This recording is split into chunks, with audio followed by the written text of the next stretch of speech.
Hi. Nice to see you. Hello. Yeah, nice to meet you, Karina. I'm so happy to see you. Yeah, I'm so happy to. I'm happy too. Yeah, now we have a few minutes to go, so we can start our meeting. I make you as a host here. Yes, great. Yeah. So our first speaker will be Godfrida Magubo. yeah, Godfrida Magubo from Tanzania. Great. Yeah, Really great. yeah. By the way, I wanted to ask you, you will be with us all the conference. So in case the speakers would like to share the screen, you can provide them also with the hosting rights. Oh, you mean? I mean, if they would make presentation in PowerPoint, so Yeah. you will give them the right to share screen. Oh, I can, but I don't have their PowerPoint in here. No. I mean, like giving them the host rights. Host right. Yeah, so they would be able to share the screen. It's like Okay, green okay. button. Okay, I understand. How is the weather? Ah, a little bit hot. It's great that in Tanzania it's always hot. In our country, it's the first day a bit like ice on the earth. So it's winter is going to take place soon. Sure. Yeah. So you mean when someone want to share screen? Yes. I have to give To them give rights. right. Okay. In the list Like of participants. you've given me, so they would be allowed to sharing the screen. Click Okay. on this, click in this green bottom. Oh, okay. This green, right? Like share the screen so everyone will see. But it's in case they will have PowerPoint or other presentation to share some materials. Okay. I got you. Really great. Yeah, I see How are your Godfrida is projects? here. Excuse me? Yeah, Godfrida is here, so she will be the first speaker. Yes. Nice to see you, Gottfrieda. Nice to meet you. Hi, Karina. Nice to meet you too. Hi, Juma David. Yeah, I'm fine. How are you? Nice to see you. Yeah. So we start at 12 o'clock. Yeah, sure. Yeah. Then we can get to know each other now. Yeah. Really nice to meet you. Same. Where are you from, Karina? I'm from Ukraine and you are from Tanzania, right? I'm from Tanzania, yes. Yeah. David has given me like the list of speakers, so I know, and nice to meet you, really. Same here. I'm ready, like yesterday ready. Where do you work? In which field? Sorry? In which field you are active? I mean, which kind of involvement you do? Oh, so I work with the United Nations Association as the communications and advocacy officer.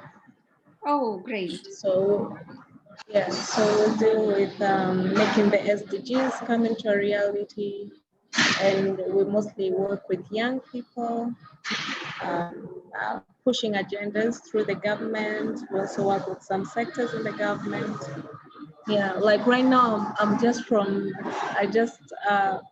ran out of a meeting with the government officials on making, on pushing the agenda for youth economic rights. So, yeah. Really great. I also active in SDGs. Hello. Yeah. I see Mohammed also has joined. Yeah, Connie is here.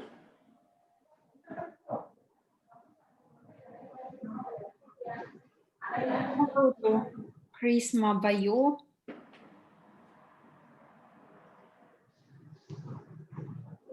Hello, can you hear me? Yes. How are you? Hello. Hello, Thank you. hello, everybody. Hello, Hello. Connie. Nice Yeah, to can see you hear me? Yeah, nice to see you. I think that I meet you at the World Youth Forum, something like this, if I'm not mistaken. Oh, yes. Yes, I Yeah, also I see that I remember your face, but I don't remember where. And it's really yeah, great. we took a picture Forum. together. Yeah, we took a Probably, picture together. yes. Probably we should have worn our T-shirts, World Youth Forum.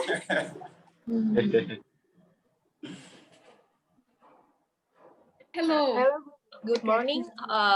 Do you hear my voice clearly? Yes, Yes, hello, Yeah, hello from crystal Budapest. clear. perfect. Those are the common questions during Zoom. Yeah, a little bit. Recently, I got to know that if we enter space, space button, it opens automatically the sound.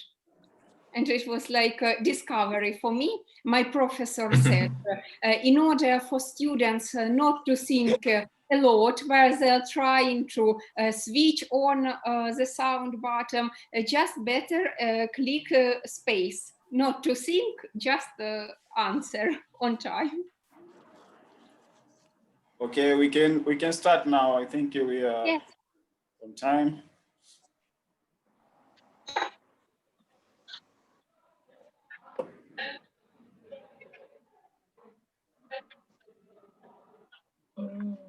So welcome everybody. Yes, hello, good morning from Budapest. Yeah, good morning, Emita. Yes. Please, can we share the link to people? Is it possible to share the link? Currently. Sure. Yeah, you can share.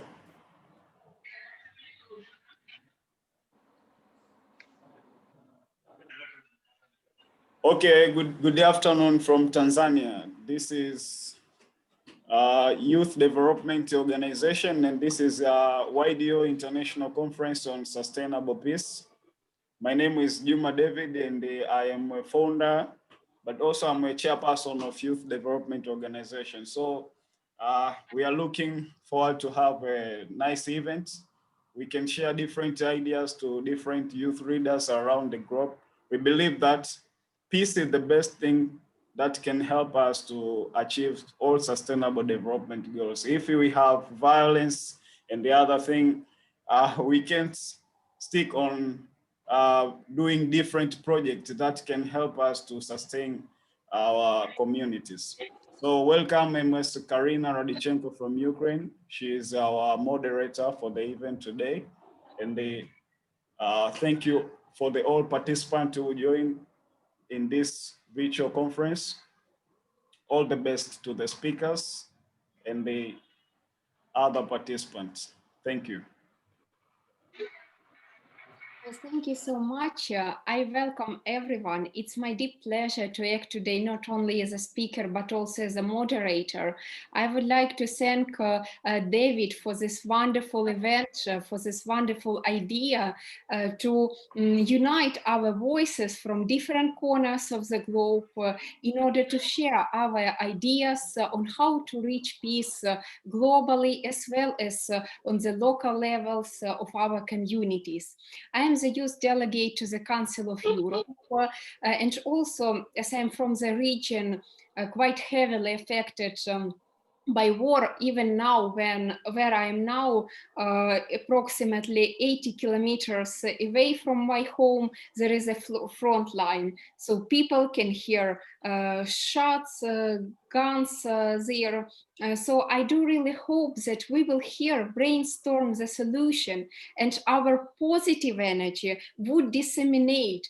So one day the truly peaceful world will be reached. And this idea of peaceful world will be promoted by all our efforts. It's my deep pleasure to welcome you, such an experience, such a wonderful participants from different countries. And now I give the floor to our first wonderful speaker.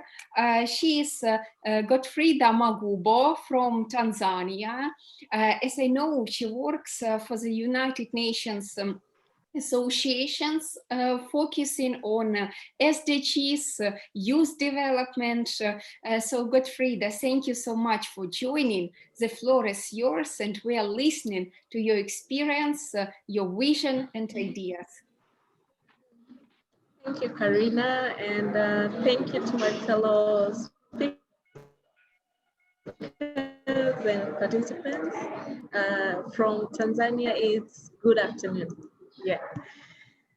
I'd like to first take this floor to thank David and the YDO organization for having such a meaningful topic, especially to young people, and also to a point that it is our time now to take over all these matters, even to matters that we thought, you know, they are too big for us, too big for young people to speak about.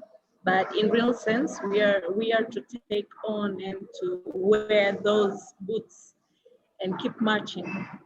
So my names, as Karina introduced me, are Gottfrieda Magubo. I work with the United Nations Association of Tanzania. I'm 25, I think I'm young enough to like hope for a better future and a sustainable future. So speaking of the topic, I think peace and development goes hand in hand, and you can't separate the two, because if you talk about lack of peace, then people won't be able to make meaningful development, first individually, and second to a local or an international level. That is why, if you trace back, there was a lot of destruction. Maybe we speak of First World War, Second World War, and there was a lot of destruction that hindered development. And right now, I'd speak of the SDGs, the Sustainable Development Goals, the goals that it's an agenda for the next 10 years. Fortunately or unfortunately, we are just left with 10 years that will mark if the ambition or if the hard work that we put to the Sustainable Development Goals will be seen or not. So if we look at the 5 segments, the 5 P's of the SDGs, peace is one of them. And that makes it an important topic for young people or for people to speak about. And the SDGs are grouped into 3: political, economical, and environmental. Linking it with peace, with political, we have world leaders. Fair enough, nowadays we have young leaders as well, you know, young leaders who take on in government positions, who take on in just normal positions. And so the policies that govern countries, the policies that govern the national developments are made by our leaders, are passed for and are influenced by our leaders. So it is really important for leaders to integrate, or young people to advocate for for leaders to integrate policies that are in favor of peace, policies that are in favor of development, and policies that are really keen to capture young people's needs or the national needs to steer up peace. So for example, when it comes, let's just talk about a common problem that I think it's to everybody's country, maybe unemployment. Karina, is unemployment a problem to your country? Is it a problem to Ukraine? For any country. In fact, for Yeah. any country, because all SDGs are interconnected. Yes. So let's talk about maybe unemployment. That's just a common problem to all countries. So when someone is not unemployed or there's a wave of unemployment, peace misses in that way. It won't be seen directly, but in a way that peace, there'll also be a wave of no peace among maybe young people or among people, because people are not able to develop themselves. They don't get a hand in their mouth, and so people won't be peaceful, and it contributes to the magnitude of the peace that we are looking for. Most of us look peace in terms of maybe the First World War, Second World War, or the Cold Wars that we have, but in all sense, it depends, and it really starts from an individual level.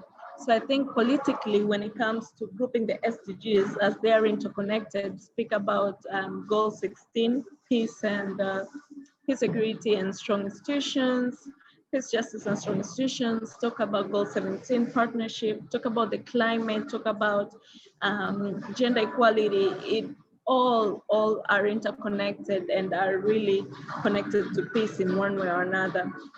But also, I'd speak about the partnership. You see, leaders have a big space to meet and discuss. Let's talk about the UN, let's talk about the African Union, let's talk about the EU.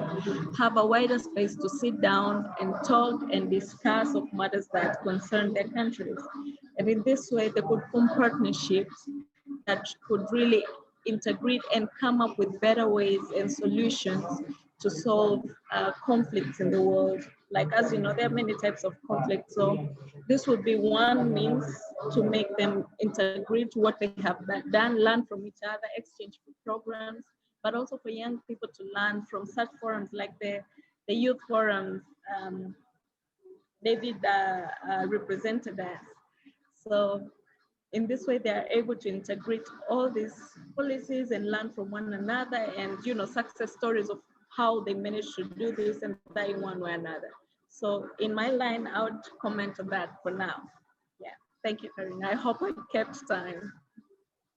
Thank you so much for your vision. What is really most important is to understand the interconnectedness of all the SDGs, because, for instance, increased poverty, the situation relating to unemployment, to hunger, and other social problems do really cause, in final terms, negative outbreaks of wars, uprising, social instability, and conflicts. And we should also understand that war also negatively impacts, for instance, environment, when we speak about testing of nuclear weapons and so on. And for economics, I read several researches. It's very bad because some people say it's profitable for economics when they produce more weapons, when they increase the input, but how sustainable everything? And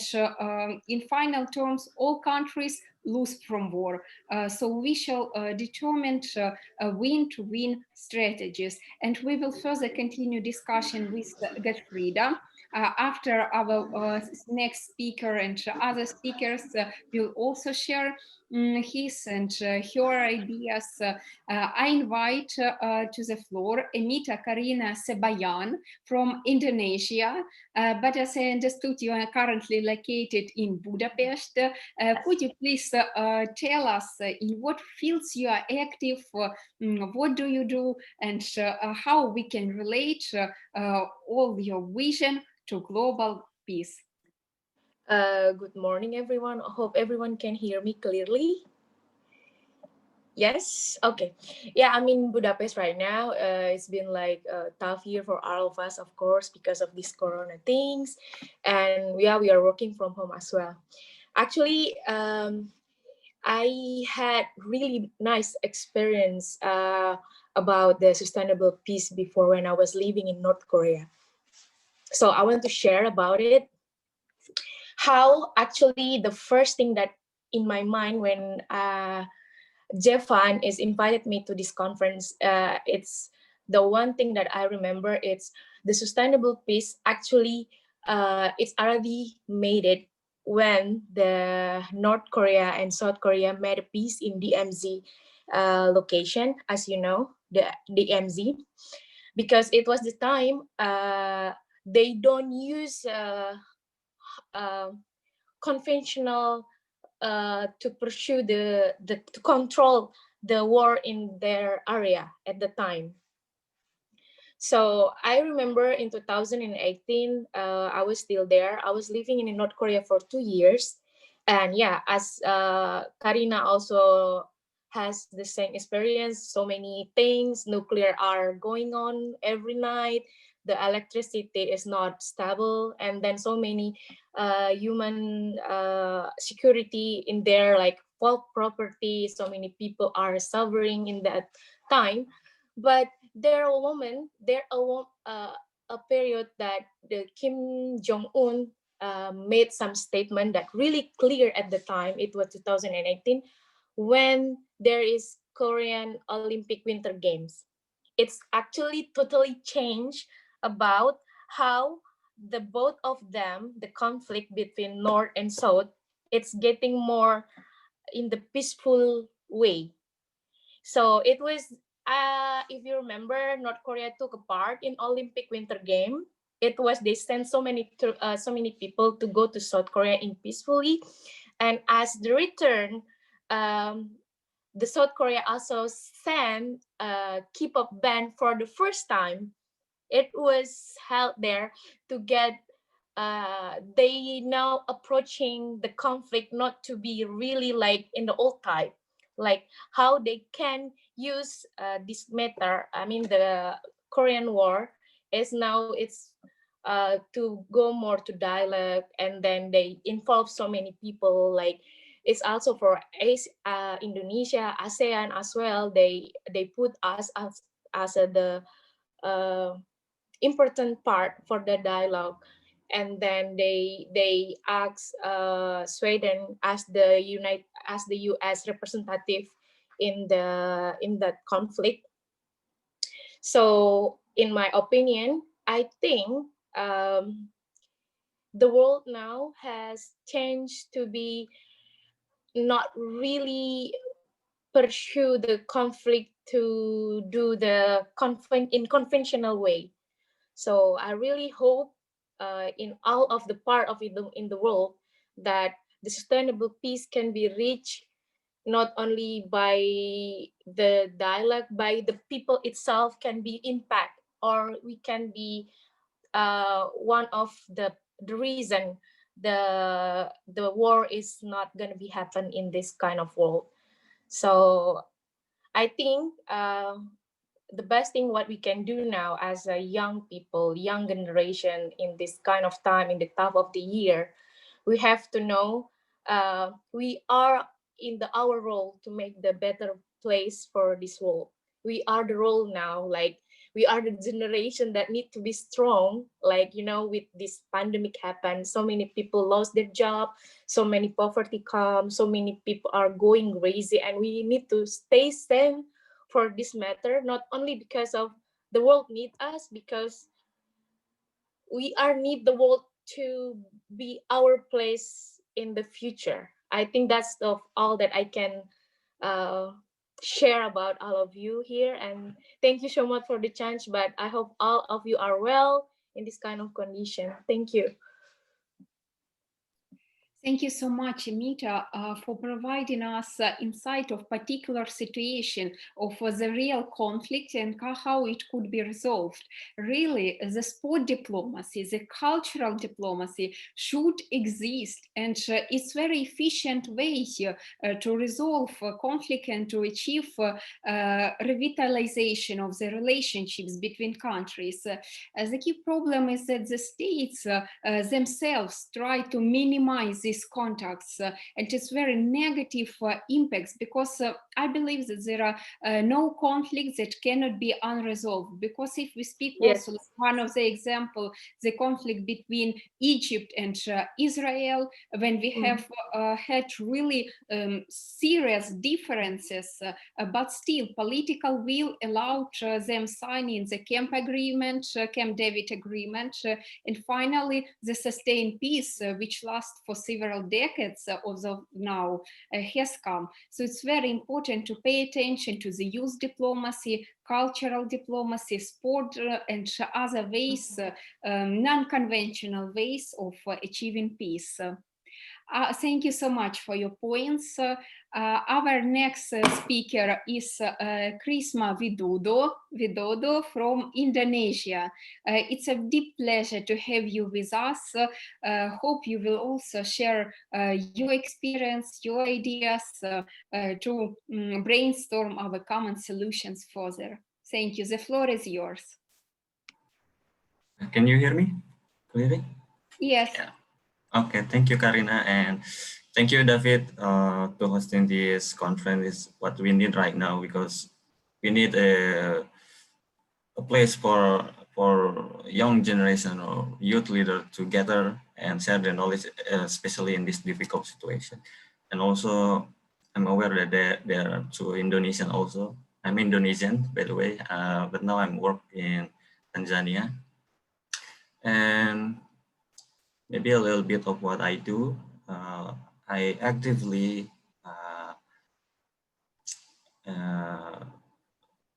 while I'm in the university, I have a community international study center which focusing on international study, and also encouraging people, young generation, to be able to speak in the public environments, like in the MUN, especially Model United Nations, if you know about it. And I think it's I'm going to go to our topic for today, which is sustainable peace. So I think peace is we all know what peace is, but if we talk about sustainable peace, and we have to be detailed, because how to sustain the peace itself if we don't know the root of what we want about the peace. So I'm going to giving my insight about how to redefining the peace or sustainable peace.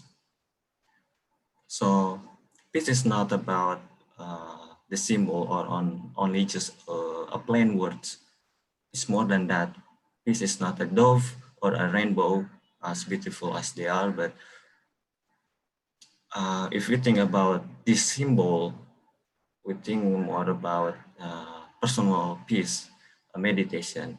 But I think that is not as I consider, or we consider, as sustainable peace, which is sustainable peace is an access for all of us, people on the planet, to gain enough resource to live a dignified life, to have access to education and healthcare, and from that they can live without fear of any scarcity of these resources. So I think this is very important topic for us, because as a young leader, we are going to be the future of our organization or our countries. Maybe some of us will lead a country, our own countries. And I think this is the knowledge that we all need to have right now. And and also peace is not, like I said before, it's not just a plain word or a symbol. Peace is an actions. And from this conference, we have to, I hope that after this, we can all have our own community of peace, and we can teach or educate it. We don't have like a big community of young people or youth generation.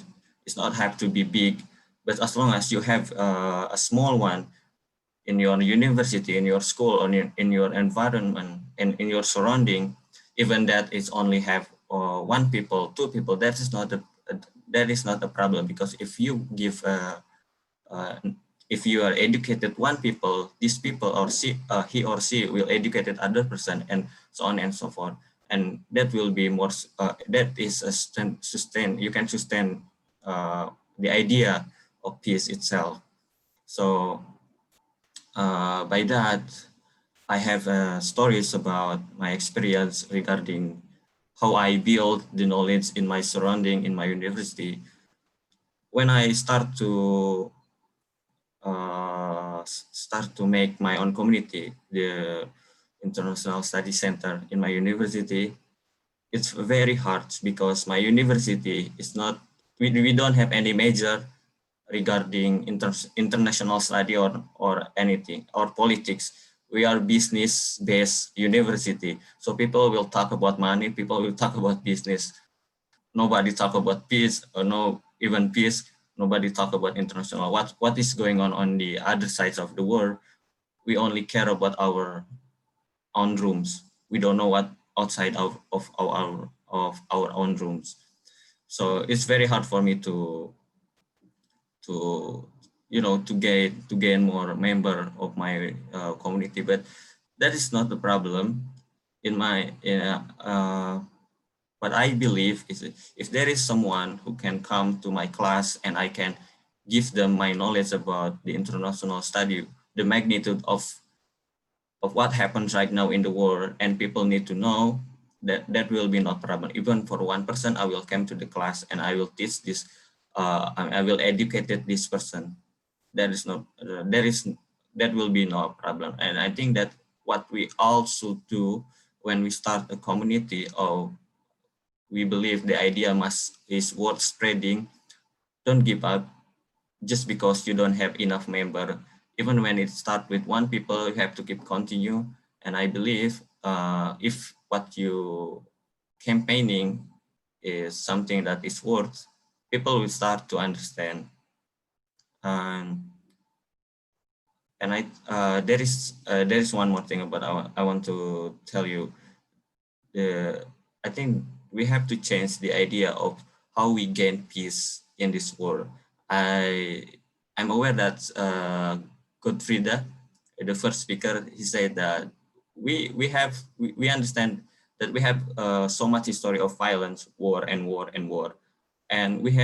we start to believe by that idea, peace only can be gained when we are resolving a conflict, when we winning a conflict. I think that's a wrong idea, because if we believe by winning a conflict we can gain peace, the peace will not sustain for long. And I think peace will only be gained, a sustainable peace, by educating ourselves and our surrounding. So thank you. I think this is for me. Thank you. Stay frosty, love, peace, and sustain. Thank you, Karina. Thank you so much, Krisma, for pointing such a meaningful idea of internal peace. I'm reminded of the saying by Sri Aurobindo, who was the Indian philosopher and who pioneered the so-called movement of Satyagraha, which meant non-violent resistance. He said, we should eradicate not wars themselves, we should eradicate the demons of wars, the roots, the causes of war. And in this context, as you mentioned, the preliminary efforts are really, really meaningful, because we shouldn't just care about peace where the war happens, because wars happen usually so unexpectedly. And based on the experience of my country and hundreds of other countries in the world affected by situation from historical perspective, and now we can see it's like out of nothing, a good life, everything is stable, and then war comes and everything is distracted. So we should always bear in mind our internal stability and peace to reach it globally. As Socrates wrote, change yourself and the world will change automatically or almost automatically with our efforts. Now I have the honor to invite our fourth speaker, Lisa Shu from Tanzania. Lisa, thank you so much for joining us. We are looking forward to hearing your vision.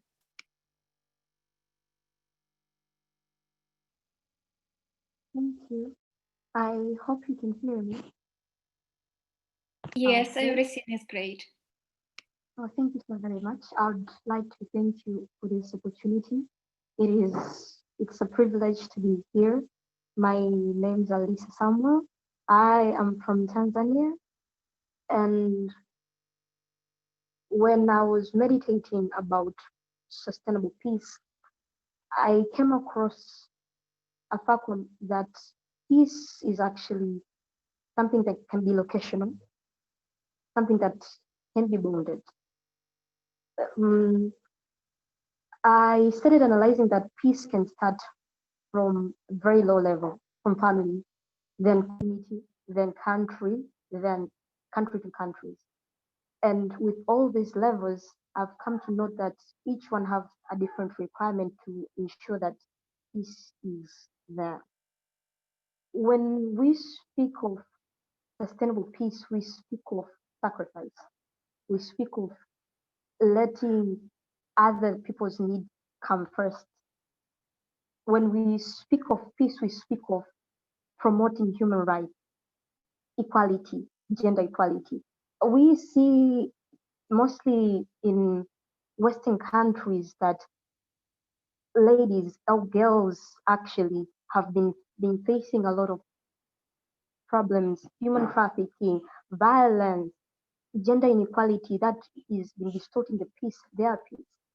But I believe the government has a very great role in promoting this peace. For example, with establishing institutions, civil society institutions or non-governmental institutions that can be able to give a platform, an ear for the government to be able to listen to people from every corner. It can help the government hear, or what can I say? It can help the government to be able to listen to people, to be able to reach up many people. I believe that the government alone cannot be able to maintain peace. I believe that the government has to put a platform that helps people to participate, people to be involved, people to be able to voice out their needs, people to be able to voice out their concern. In such way, I believe peace can be maintained. That way of participation, of dialogue, inclusiveness, either young or old, can be a platform there where they can speak and raise up their voices and raise up their concern so that they can come up with an idea to maintain our peace. I believe peace is about friendship, is about connection. So I believe institutions that promote integration for countries are very important. I believe countries being able to connect, to be, yes? Countries being able to connect, countries being able to participate in economic development can help promote peace, can help promote security. Because I believe when we speak of peace, we also speak of security, we speak of harmony, we also speak of economic development. Because there is no peace if people are suffering from hunger. There is no peace if there is no gender equality. There is no peace if there is no freedom of speech. So when we speak of maintaining peace, sustainable peace, we speak of participation, we speak of cooperation, union, we speak of availability of economic development, we speak of equality. I guess this is my thought on sustainable peace. Thank you so very much. Thank you so much for pointing out that in fact peace is interaction of various stakeholders and it hardly can be achieved when some part of the population or humanity is left behind, especially women, as we constitute 50% of the population. So men and women should work together, as well as youth and children, boys and girls should be involved. And you also stated that peace is a sacrifice. Yes, in fact, because the price for peace is very high. The risks are enormous for those who take the guts to advocate for peace in the time when wars are happening and trying to change this situation. So, of course, we should always be faithful to ourselves. What is the price that we are ready to pay for peace? And when we understand the price, we are more likely to move forward without barriers, without fear, and without some external pressure, because we will be driven by our heart. And also the concept of human rights is essential, because where there is no human rights, there is no peace. Thank you, Lisa, for your interaction. Now I give the floor to representative of Ecuador, Natalia Abarca. It's a deep pleasure to have you with us. Thank you for joining and sharing your vision. Good morning. Thank you, Karina, and thank you to everyone.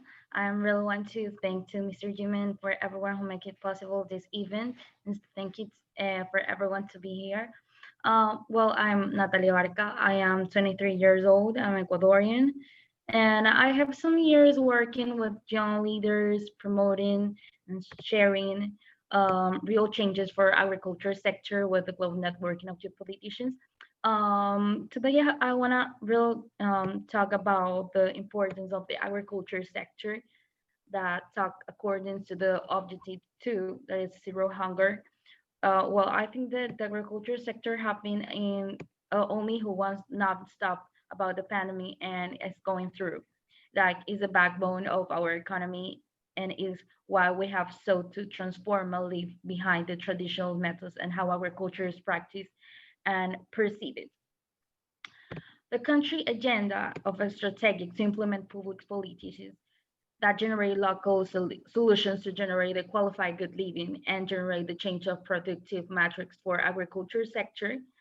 The economic and social moment that the country is experiencing, the harsh winter, the facing the trade-off of the climate change and planet weight, and represents a great challenge to the strained and agri-food sovereignty and agribusiness to improve employment, saving and investment levels, increase competitiveness, agriculture productivity, and raising the quality of life of the rural population with equity in the different strata of sustainable way.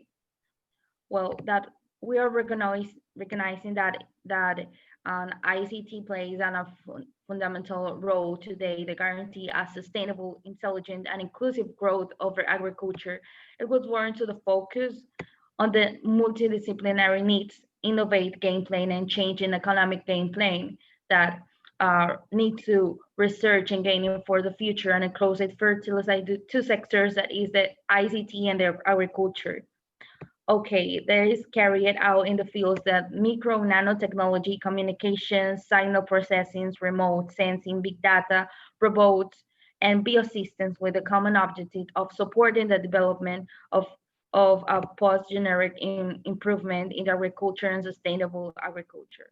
Well, the life of the people, well, they can incorporate all the efforts and results of several international research groups, including IRIS 250, PVT, and Eureka. Well, the implementation of our strategic plan in the short, medium, and longer term using sensors, solar planets, robots, drones, big data, satellite images, artificial intelligence platforms, and automations, and all these kind of things that means big things will be competitive against international markets in quality and trust. We will attract it for other markets where open the world, the society open to the education, and a country friendly with the planet, with young people with worldwide opportunities, studies in technologies. Okay. I think that never before has the world had a generation of young people so well prepared, educated, informed, full of knowledge, with great abilities and technological skills, and with an almost unlimited investigative capacity. It is with that privilege, that generation, that I want to share some reflections for finish this, that we must not allow ourselves to be defeated by cynics, and those who only knows how to dare the public debates. I think that these kinds of spaces are the most powerful tool to transform life, and it's not vain to believe that one can change our course of history. With hard work and determination, it is possible to alter the fortunes of an entire of people for the better. Well, I think that the world calls for new leaders. The country is thirsty for a new generation of well-trained leaders with the ethical values that our people demand, and with the courage to recognize and make decisions and despite risks. I want to tell those who make it the young nation they call is now. It's time to generate the true change, that your time is the present and your leadership is needed here and now. Take the reins of your destiny in your hands, and do not wait for others to inherit a country that than the one you dream. Have the start of being doing things. Great fires always starts with a spark, but don't give up thinking big. Thank you very much, Karina. Thank you very much for all. Thank you so much for joining. It was really meaningful words. You've mentioned the role of agriculture. In fact, each dollar put into our agricultural sector leads to 10 or $100 outcomes in terms not only of a social impact, but also of economic, reducing poverty, reducing inequality. And it's very important not just do good, but it's also important to do well. So the agricultural projects would include the sustainability component, they will include gender equality, reduced inequalities in the whole operational chain and system. It's very meaningful that now we are thinking of using informational technologies for pushing peace. From one hand, it's very important for dialogue communication, also like economic jump up to better future. But at the same time, we should be also aware of risks, as some organizations involved in international law, international humanitarian law, have pointed out that the robot, for instance, if he will be involved in the military actions, he will not distinguish because of empathy, whether it's a child in front of him or whether it's a soldier or combatant. He will just distract the object as he sees. So it's very important to provide these preventive mechanisms, and it's better not to use robot for wars at all, so there would be no wars. And so we shall think of peace before army of robots will be pushing their army in front of innocent people. So it's very also important. Thank you for your points. Now I'm giving the floor to Kon Mohammed from Ivory Coast. Nice to see you. Hello, ladies and gentlemen. Can you hear me? Hello, ladies and gentlemen. I'm really delighted to be part of this conference. This is Kone Sipineju Mohamed on the speech. and I'm from Ivory Coast. And it is a real pleasure for me to be part of this tremendous virtual conference and to share my knowledge about this wonderful topic, which says that action for sustainability, peace around the world.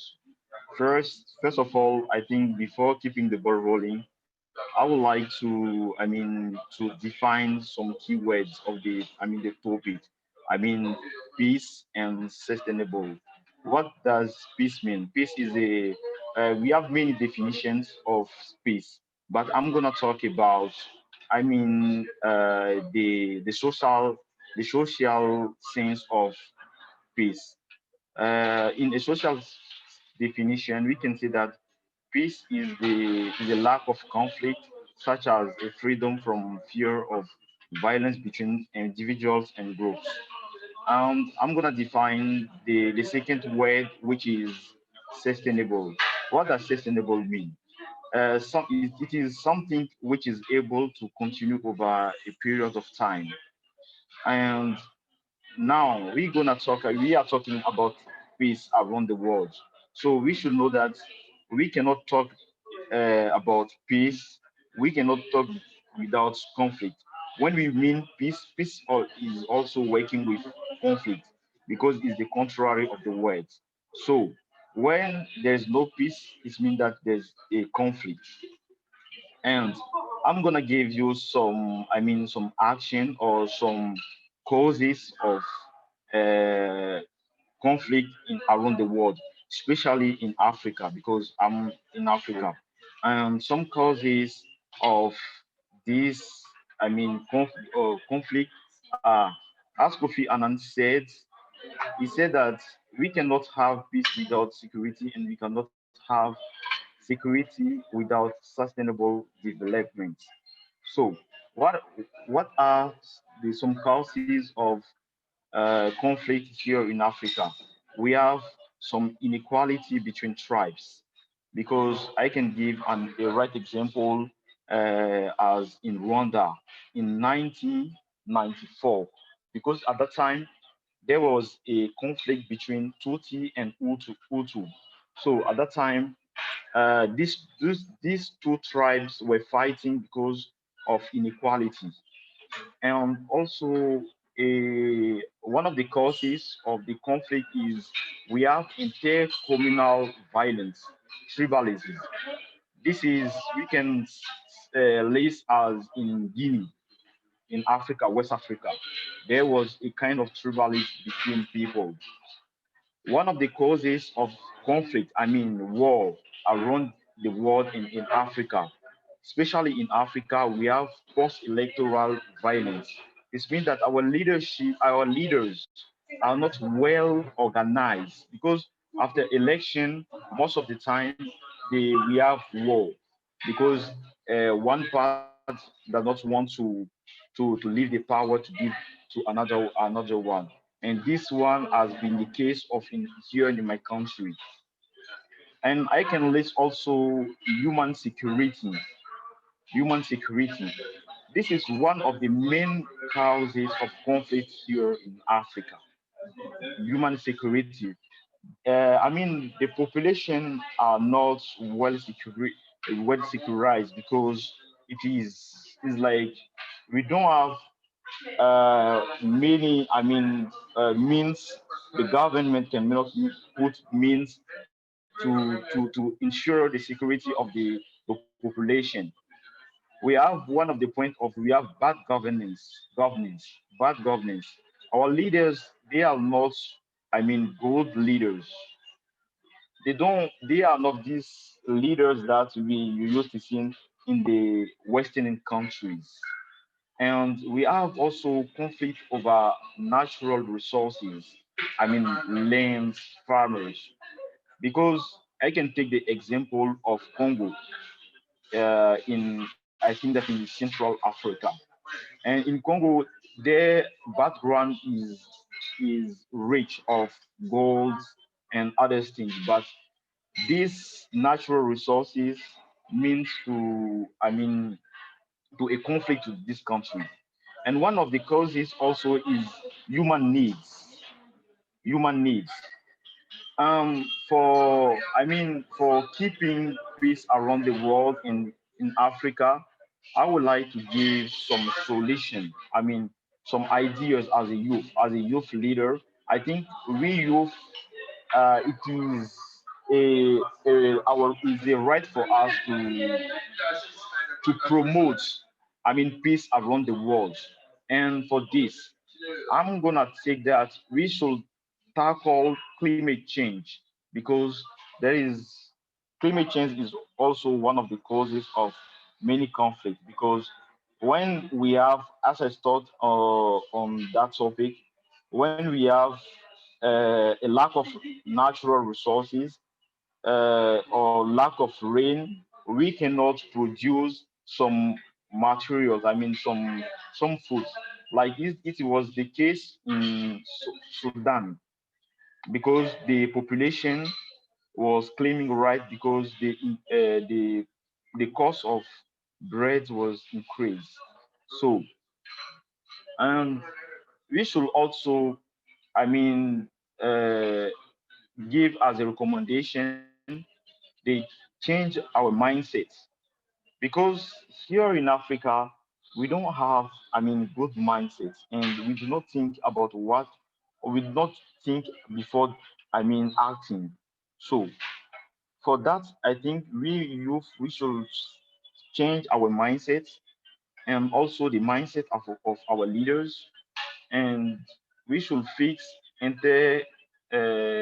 inter conflict generation between tribes because that is very important here in Africa because there is always conflict between two tribes, and for that, I think the government should put some strategy to fight against this.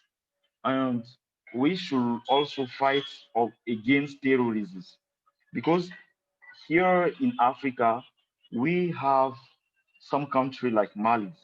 In the north of Mali, there are many all the time.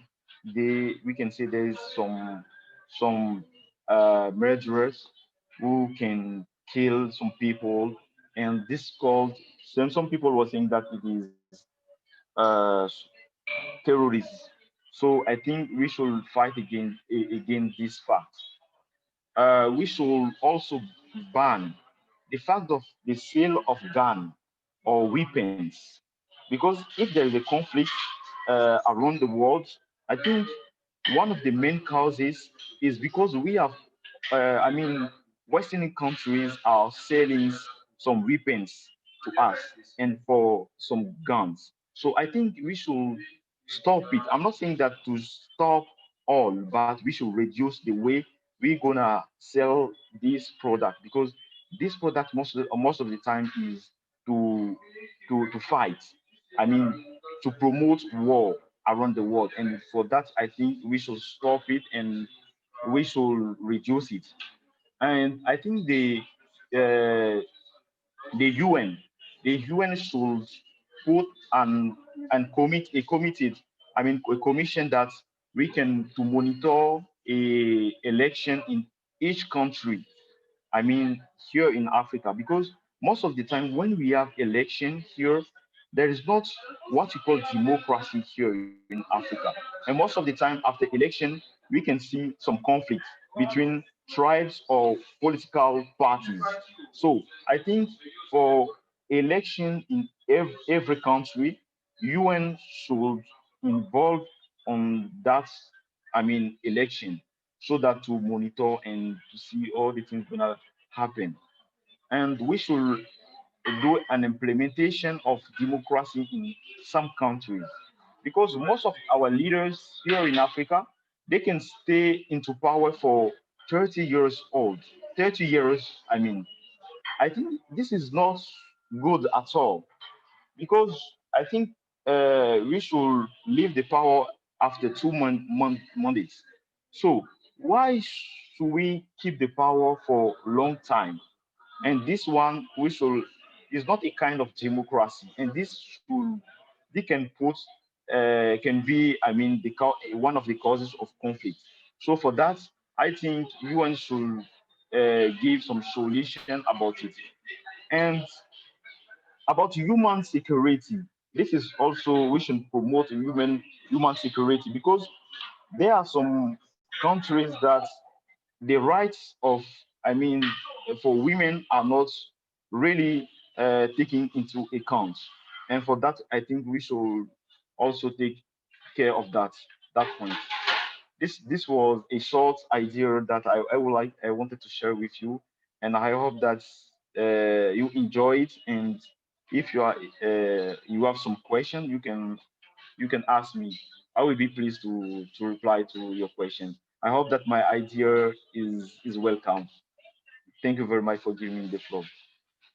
Thank you so much for your meaningful multi-dimensional vision, and in particular, in fact, why state is created. Even if we speak about the vision of theorists, researchers, hundreds years ago, there was war. Everyone against everyone, and then the state was created to protect, with its essential responsibility to protect. But now these states often not only protect but also start this war, and according to the at least written constitution, the power belongs to people.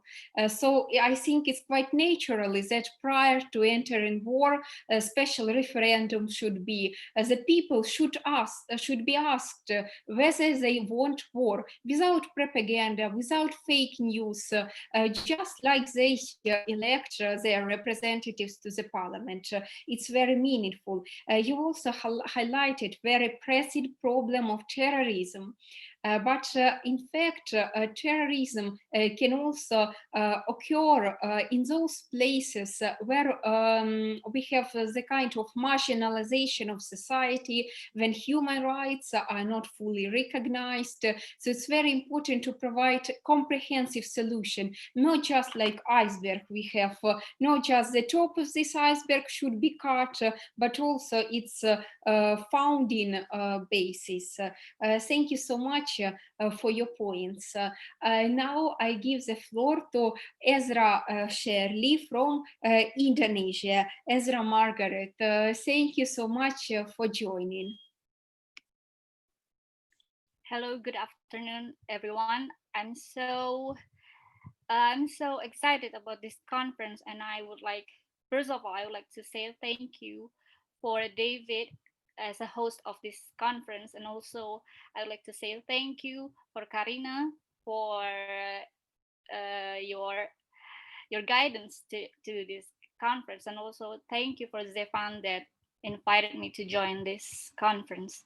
So, speaking about action for sustainable peace in the world, I would like to raise the topic I already prepare these topics. I hope that everyone can receive the message. Okay, I would like to raise the tolerance of religious communities and race and ethnic communities. Why I bring up this topic, because this is happening in my country right now. I'm now in Indonesia. Oh, I forgot, I have to introduce myself. I'm now in Indonesia. I work in Indonesia in a consultant. So why I talk about the tolerance, because in my country this one is so happening, and I know this is also happen globally, because in this current modern world, war it doesn't take place in a form of conventional war, but war still happen unconsciously, that caused and surged by ideology and the difference in it. So because of this situation, this ideology, this eventually manifests to social stratification. As we know, social stratification is public vertical grouping.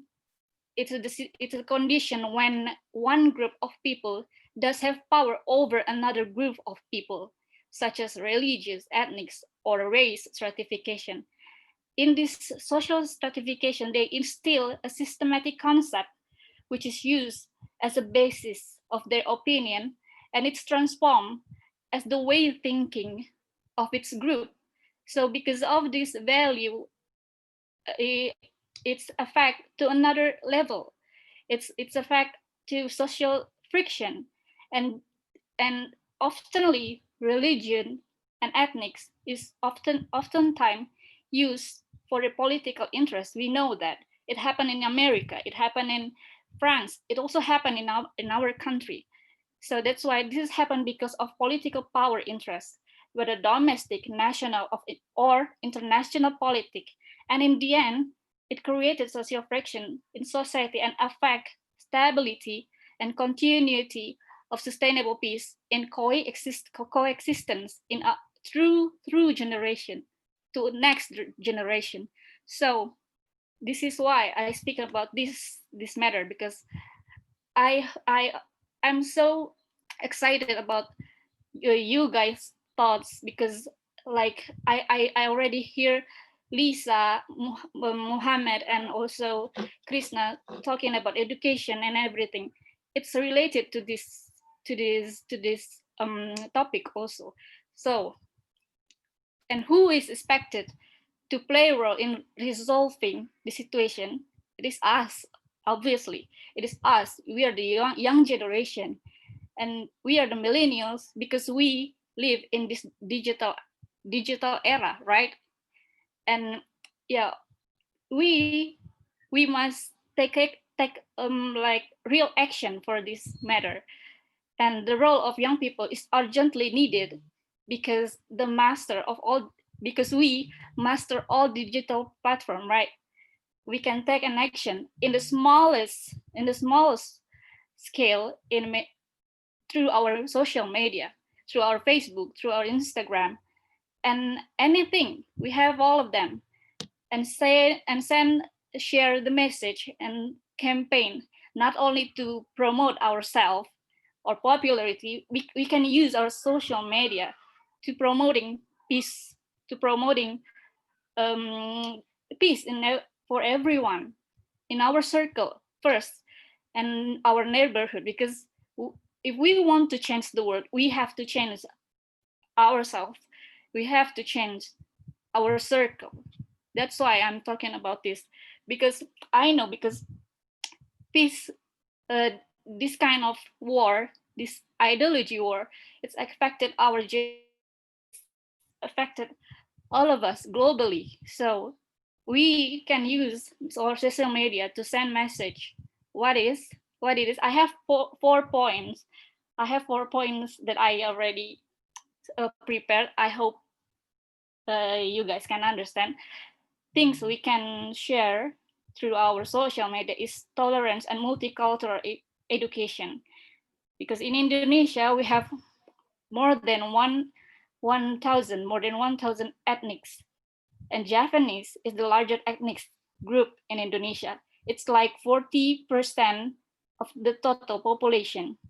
And we have 6 official recognized religions, and Islam is the most religions adherents. It's like 87.2% of the 270 million of the population.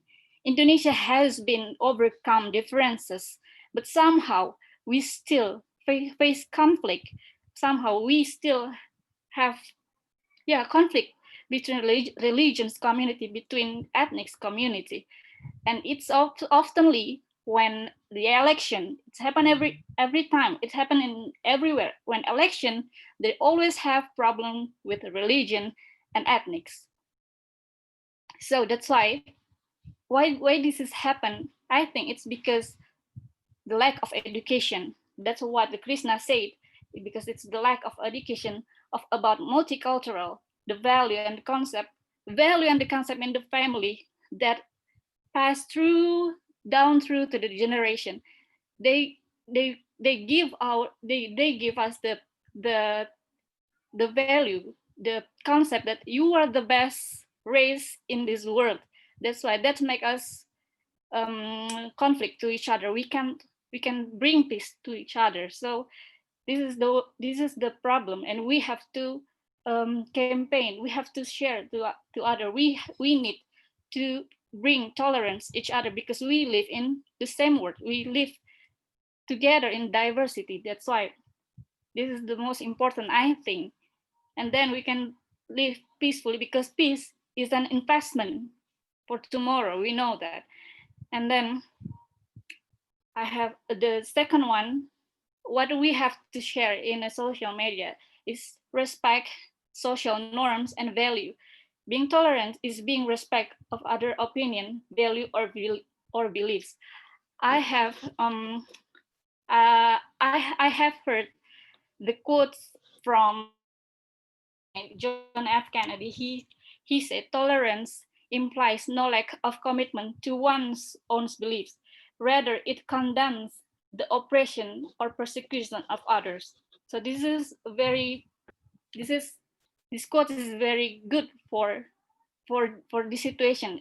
I mean, in Indonesia or in America, that so many conflict about race and ethnics. And also, we have to campaign to stop persecution. We must stop physical or verbally persecution of other ethnics, and then find the community. Don't get with radicalism or ethnocentrism. That's why, because we know that the highest result of education is tolerance, right? So this is my point, how to bring peace. We need to start from ourselves. We need to use what we have. We can control what we don't have, but we have our social media. We can use it.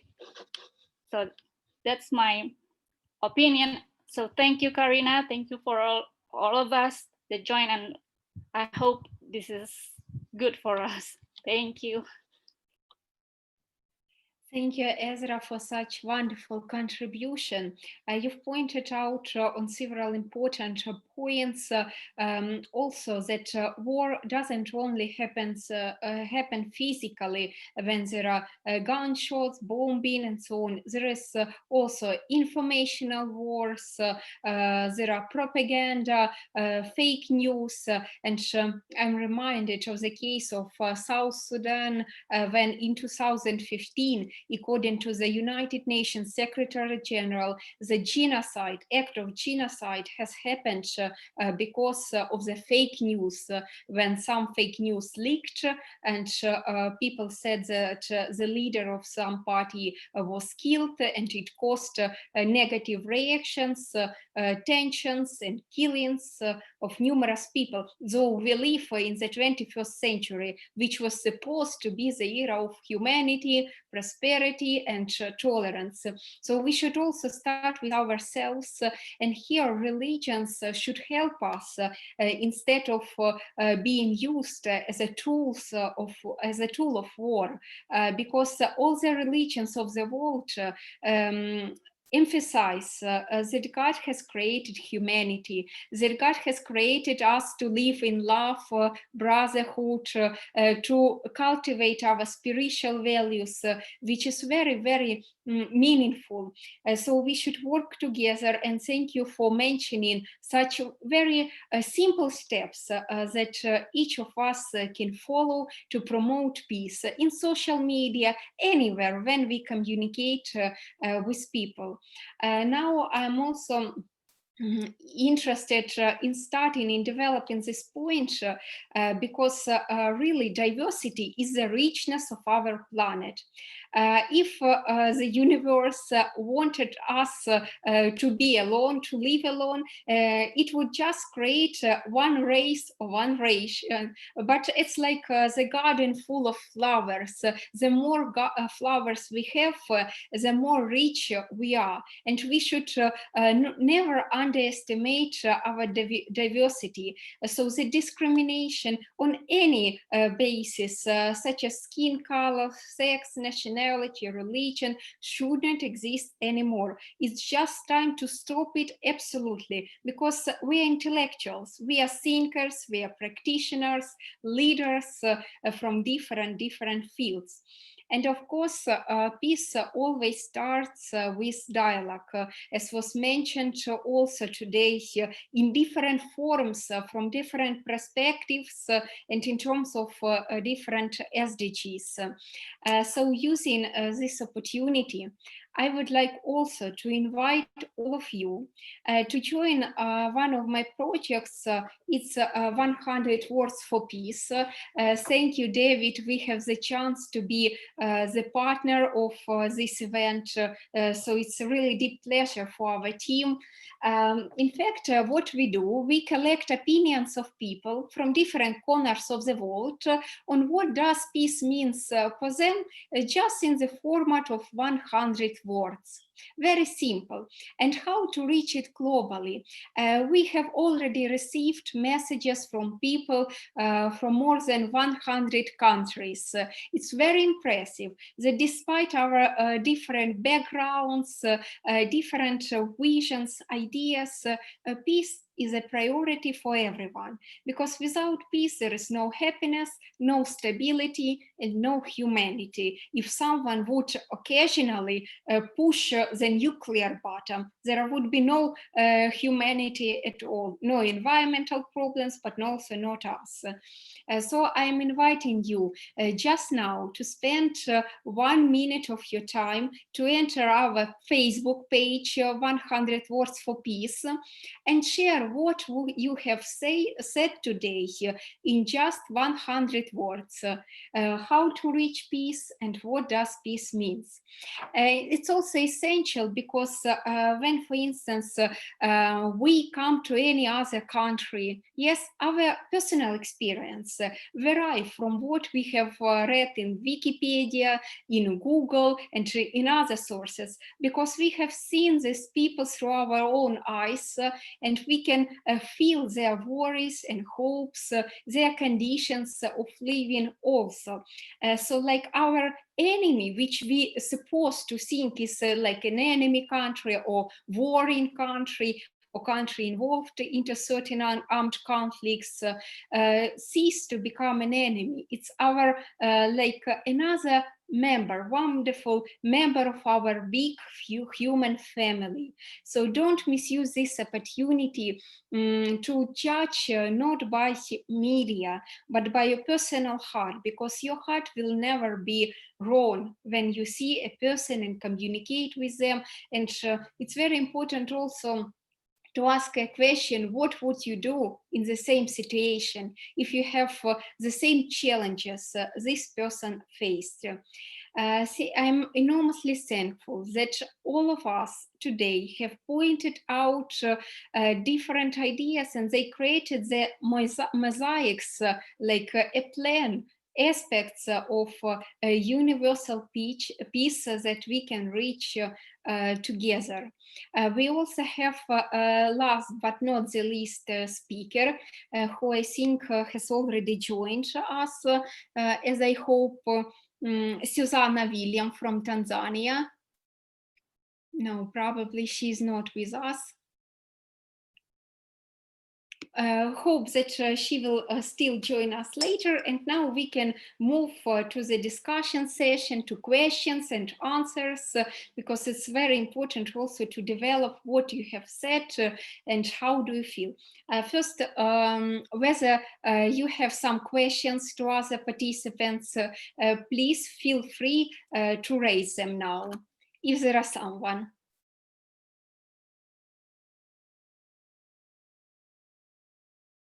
Okay, so I will have this pleasure to ask the first question. If you have just 3 steps to be taken to reach peace, just in 3 words, what if each of you will do? Which aspects? I think we can start from Ezra and then move to all other participants. So we shall all say just three words that can reach peace.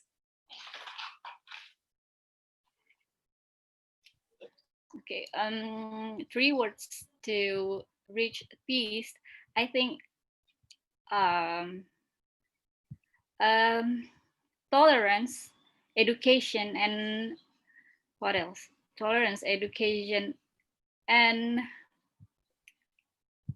I don't know, because it's so complex, you know. Peace, we can't get peace because we have so many. So I think it's tolerance and tolerance, education, and respect to each other. Yes. Thank you so much. Natalia?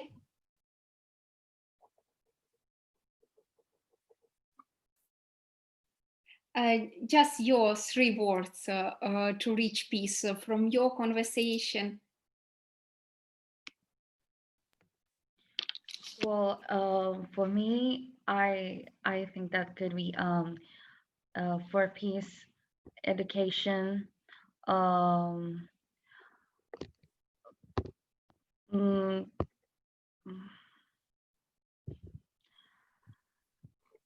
educations, so sovereignty, and also innovation.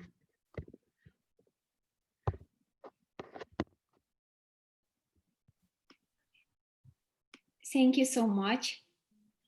Please, Amadou. We have also participants who didn't speak today, so please, also it would be great if you could join.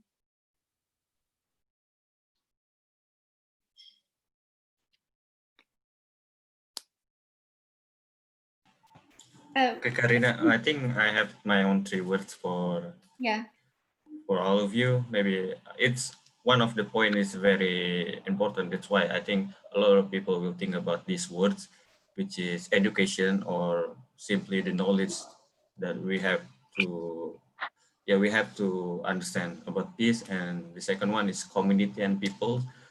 What is peace without the community and the people to live with it, And the third one is, of course, love, because without it, I think there is no sense of doing this.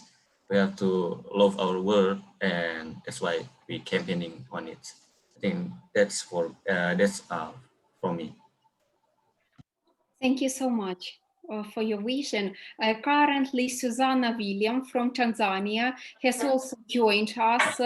So, dear Susanna, thank you once again for joining. The floor is yours. Please feel free to share your ideas, your thoughts, and probably pieces of experience, how we can reach sustainable peace. Well, I would like to take this opportunity to thank you all for having me today. I'm quite sorry for actually joining in quite late, but I believe it has been a wonderful conference so far. I go by the name Susan William Molel. I'm currently a lawyer, and I currently hold a master's degree in international trade law with treaty negotiation and professional skills from the University.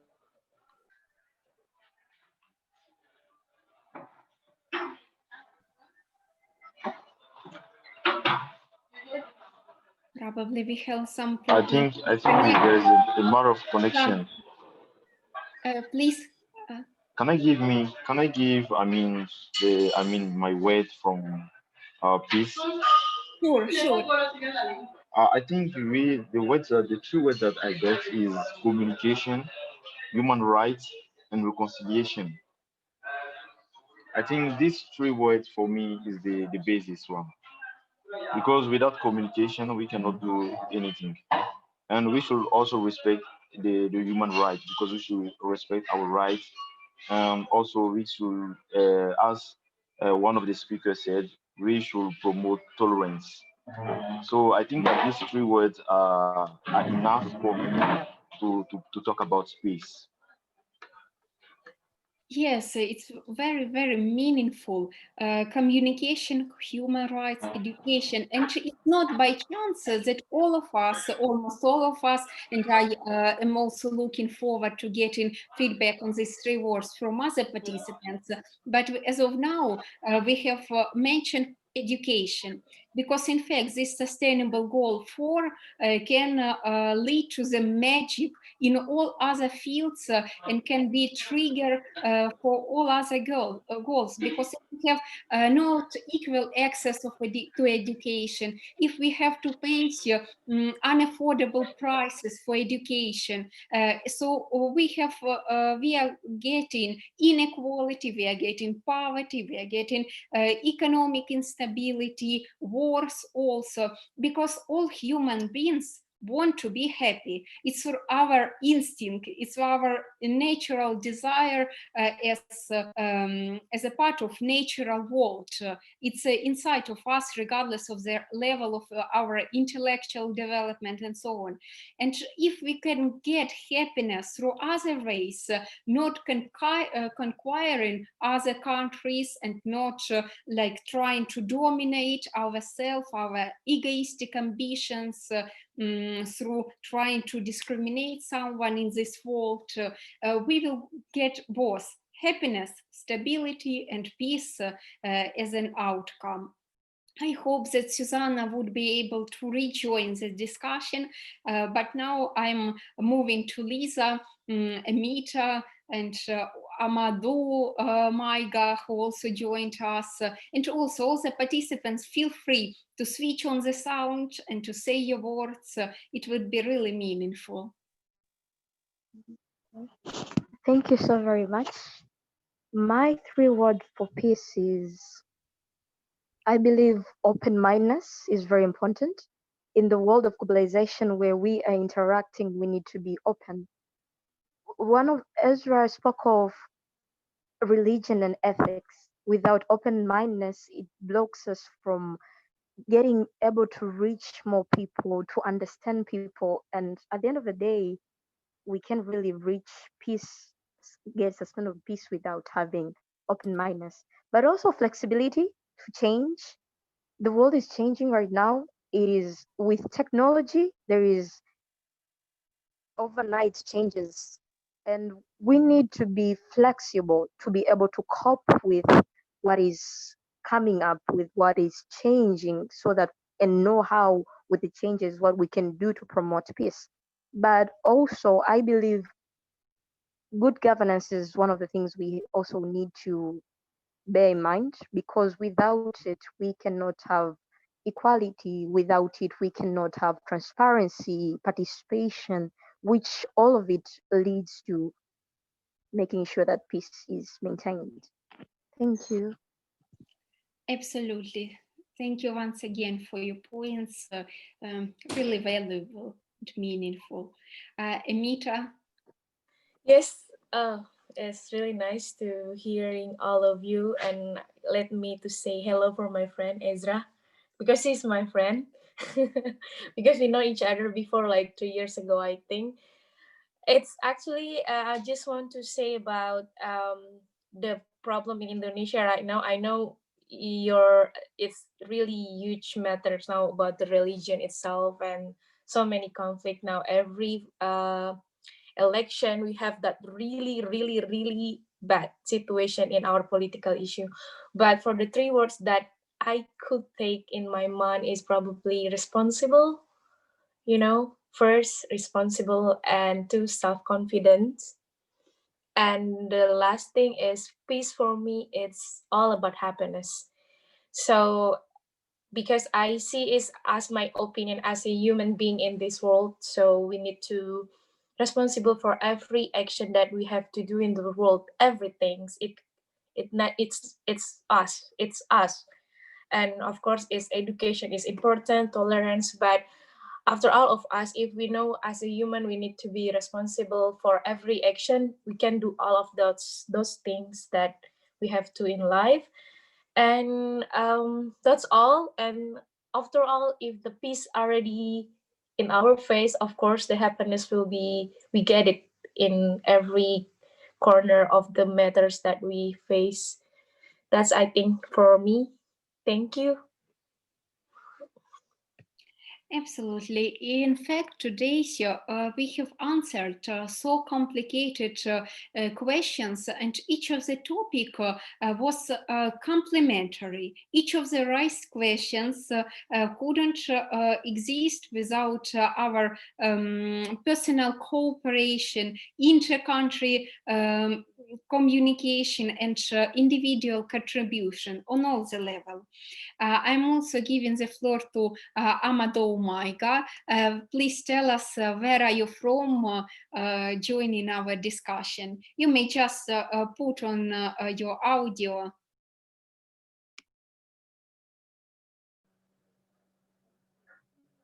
Hello, can you hear me, please? Yes.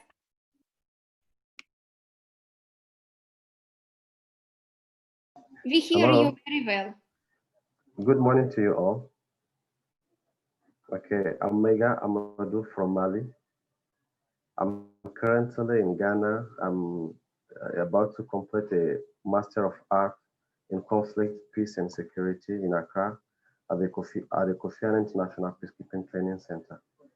And I'm very glad for having me today talking about peace around the world. Okay, I've been hearing you guys talking about peace, and I'm really glad to see young people coming together talking about peace. Okay, I would like also to share my little knowledge I have with you because I'm yet to be an expert in the area. I'm just a simple analyst of peace and security. Okay, when we talk, okay, I'm not going to be long because I'm not part of the speakers. I'm just a simple participant. No, we Okay, are not. We are conversationalists. So it's really great that everyone contributes. We are all conversationalists seeking peace. Okay, no problem. Okay, I think for a sustainable peace to be achieved, there are three major areas we need to take into consideration. First of all, we have good governance, because good governance is the key to inclusive development. I would like to come back on the quote of Mohammed by saying again, Kofi Annan said, we cannot have peace without security, and no, we cannot have security without inclusive development. And Kofi Annan meant by that, without development and good governance, peace cannot be achievable. So it's really important, because when we look at by looking at Africa, one major problem we as Africa is suffering from is good governance deficit. Because when we have good governance, it creates room for everybody, secularism, freedom of religion, everything, by taking into consideration to human rights, the fundamental needs of the population and everybody. Because human needs lead to frustration, and frustration leads to aggression. And human needs is a threat, and governance deficit is a threat to peace.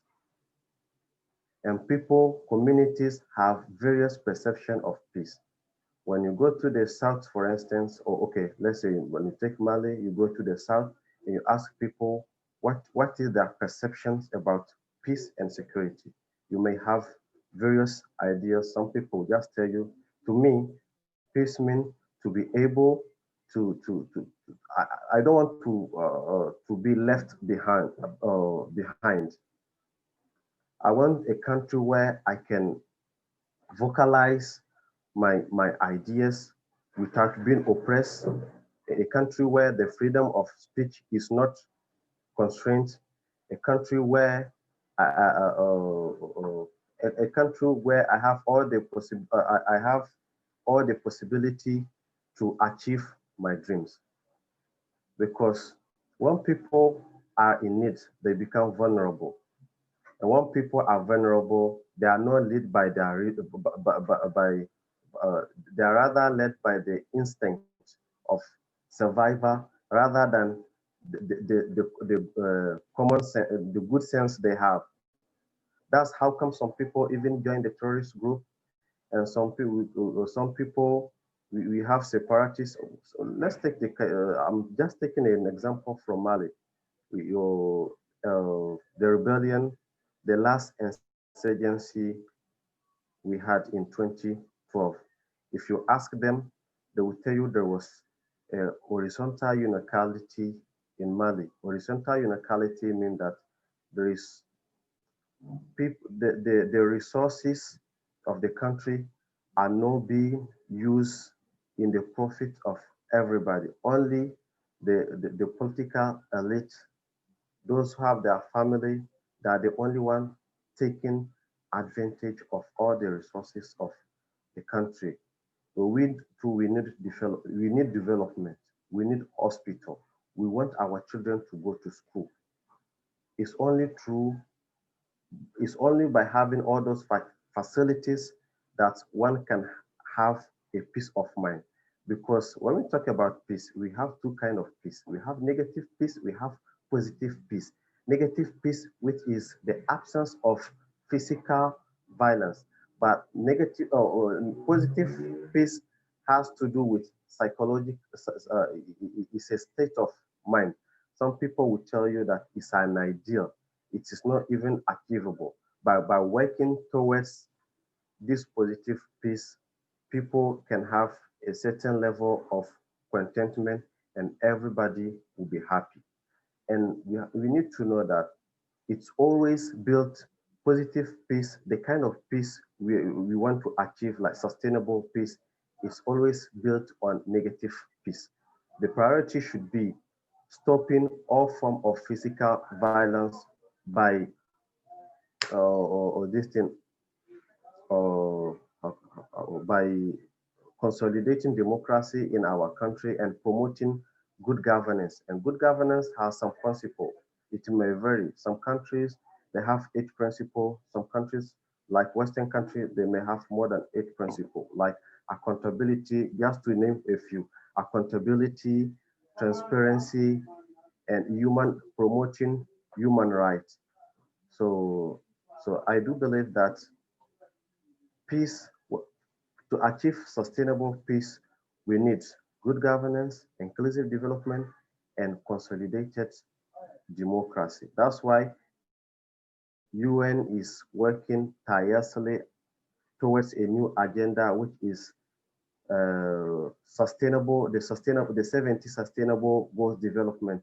It tackles all the problems we are facing in the 21st century, just to be able to achieve a sustainable peace around the world. Thank you. Thank you. Thank you. Thank you so much for your your attention and for listening to me. Thank you so much for your bright You are ideas welcome. and thoughts. You are and welcome. pointing You're out welcome. also some academic aspects. Yes, in fact, good governance means a lot, because it creates. I'm also like youth delegate to the Congress of Local and Regional Authorities of the Council of Europe, and I can see how the reviving of peace, stability, security.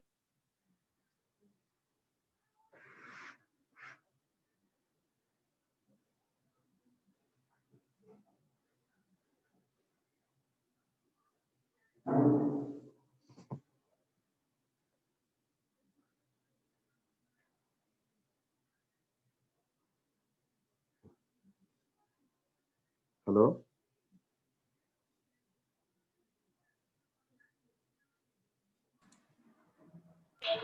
Hello. Is the floor given to me or someone else? Yes. Okay, Connie. Yeah. I think Susan, she's already here. So we can continue with Susan from Tanzania. Welcome, Susan.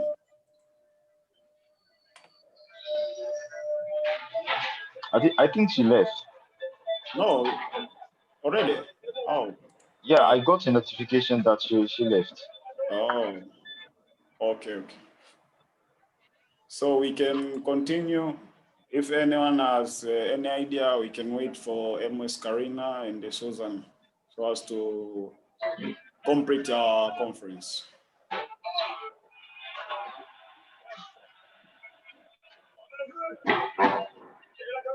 But where's Mrs.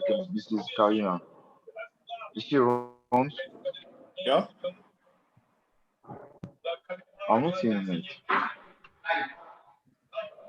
Come again, please. Okay, Susan is here already, so I think we can continue. Susan. Welcome, Susan. Thank you so much for having me back. Okay. I don't know where I ended off last time, but I'll just proceed. Okay. So currently I work with World Peace Initiative Foundation as the country coordinator for Tanzania. We have various programs.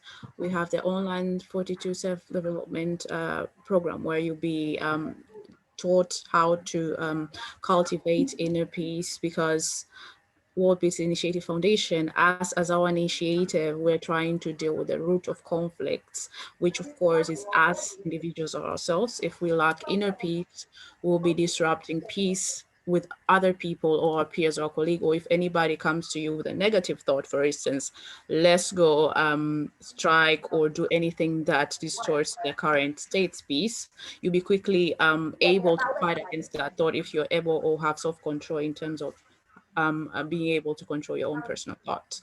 So we have the online as World Peace Initiative Foundation self-development program, where you are assigned peace coaches, one of the peace coaches within the organization, which will be training you and leading you throughout this journey. Our key initiative is trying to get people to learn how to meditate so that they can be able to have a personal self-control and balance within their lives. We have different types of fellowships, and currently we had the Amani Fellowship, which was the African Fellowship, which before the global pandemic used to take place in Bangkok, Thailand yearly. And for everybody in the world, we have the Global Peace on Move Fellowship, which also used to take place in Bangkok, Thailand. But because of the pandemic, everything has been currently rescheduled. But currently we still operate with online self-development programs. If you're interested in joining any of our programs, you can just log in at www.peacedevolution.net and you can quickly start up the program. Like I said, I am being a lawyer and a trade lawyer, and having worked with a trade block, I believe in tackling peace in a different narrative. Actually, I would like to take into account that peace itself, as I will take Africa as a case study. One of the highest causes that affect peace in a state is obviously highly the destruction of the state's economy. And in that perspective, it leads to unemployment of its youth.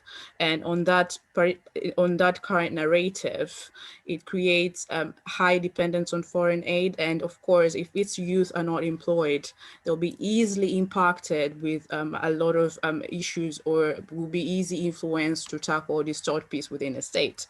So unemployment is a very big problem, and it's something that's highly taking Africa as a case study, disrupts peace in Africa. So the aftermath of peace, of course, is a disrupted economy, but we need to fight against a disrupted economy. So coming and congratulating the African Union with Agenda 2063 of the Africa We Want, currently coming up with the initiative of the African Continental Free Trade Agreement, the free trade area that is going to be open within the African continent, which will enable all African countries to be able to trade within each other.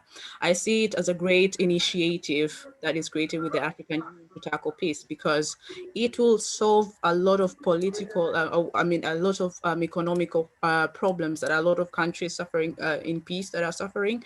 For instance, we have a conflict affected economy like South Sudan, which is really trying to build itself as a state, not only joining the East African community after its independence and facing a lot of worries after that.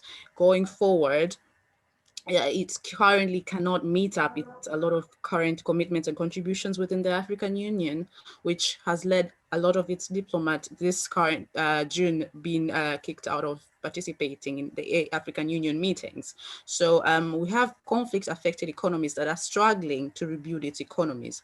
So the African Free Continental Agreement, I see it opening ways to investment, opening ways to integration within the African continent, and opening a lot of international cooperation, as in creating or negotiating a lot of free trade deals. For instance, now the UK is out of the European Union, so it actually has a lot of room to negotiate a lot of free trade agreements with a lot of states. So if it looks at African Union and looks at African states having a free trade agreement, it's easier for it to look into different types of countries and try to negotiate trade deals with them.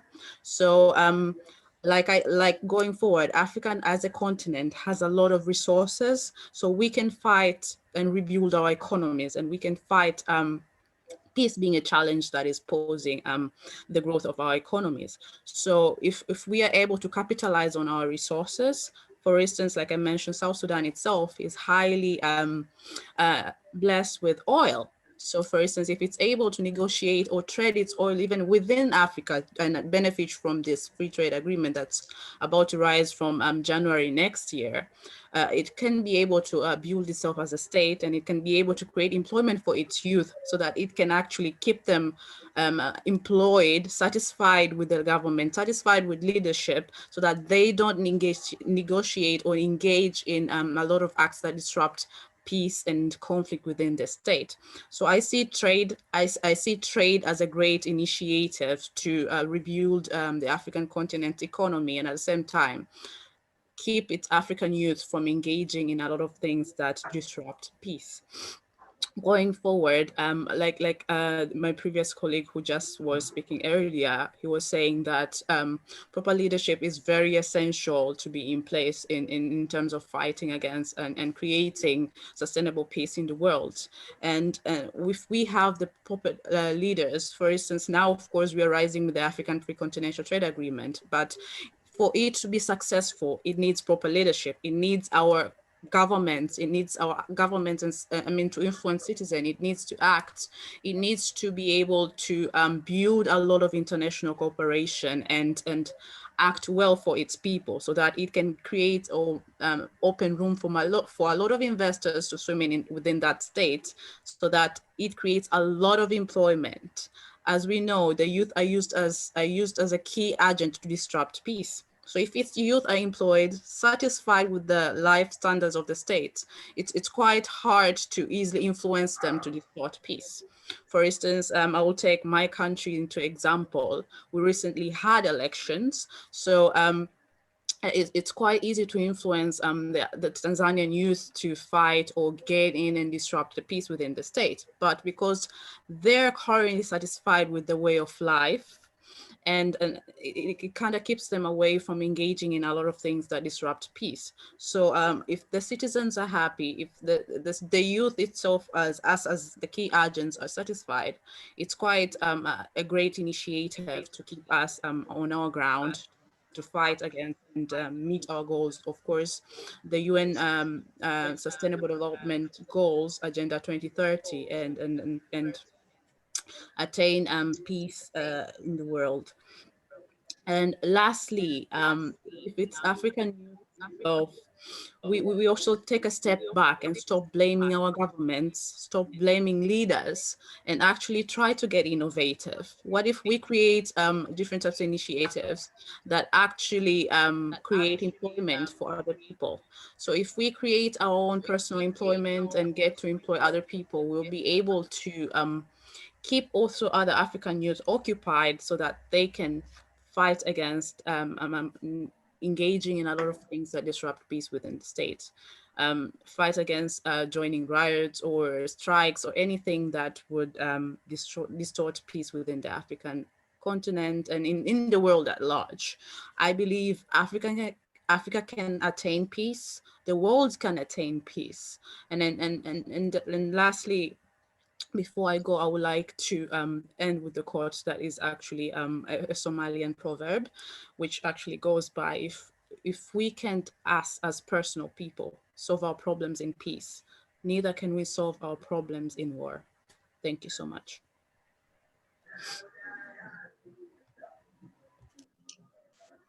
Thank you so much, Susanna, for your wonderful contribution.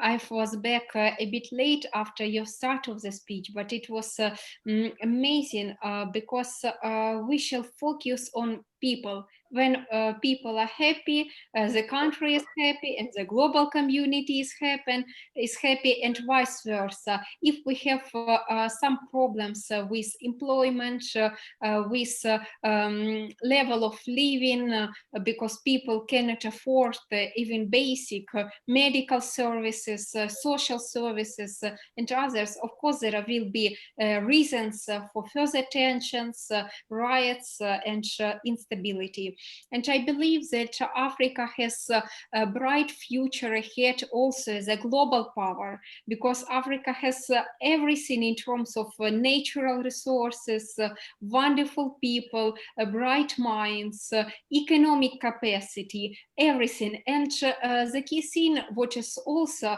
very meaningful, is the drive, the willingness to develop further and to prosper and improve what is happening both on the country's level and in the community level. And such a bright young people, as we are all together leading our countries one day probably, or participating in these governmental processes, it will ensure that wars will not happen, because we are all raised, we are born based on the ideas of peace, tolerance, and respect. We are going to end our discussion, but prior, the last cycle of question. The question is, what would be your message to the world leaders, as well as young people who will be world leaders in the future, regarding what should they do and how to motivate them, just in several sentences, to fight for peace and to reach peace globally? We can start with David and then continue.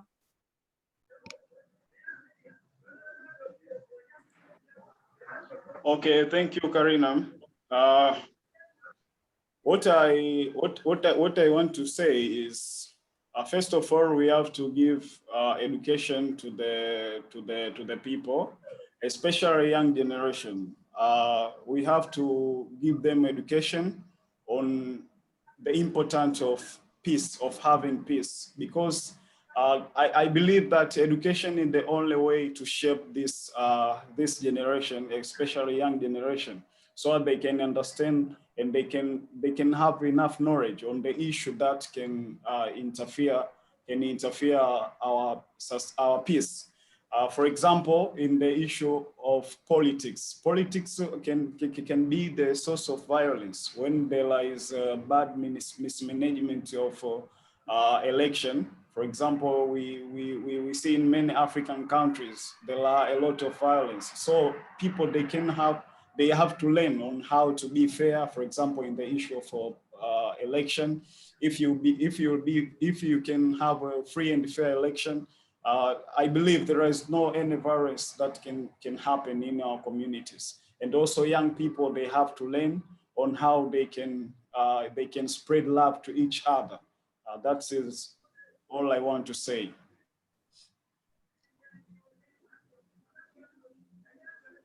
Thank you so much. Please, who wants else to say the message, to record this message?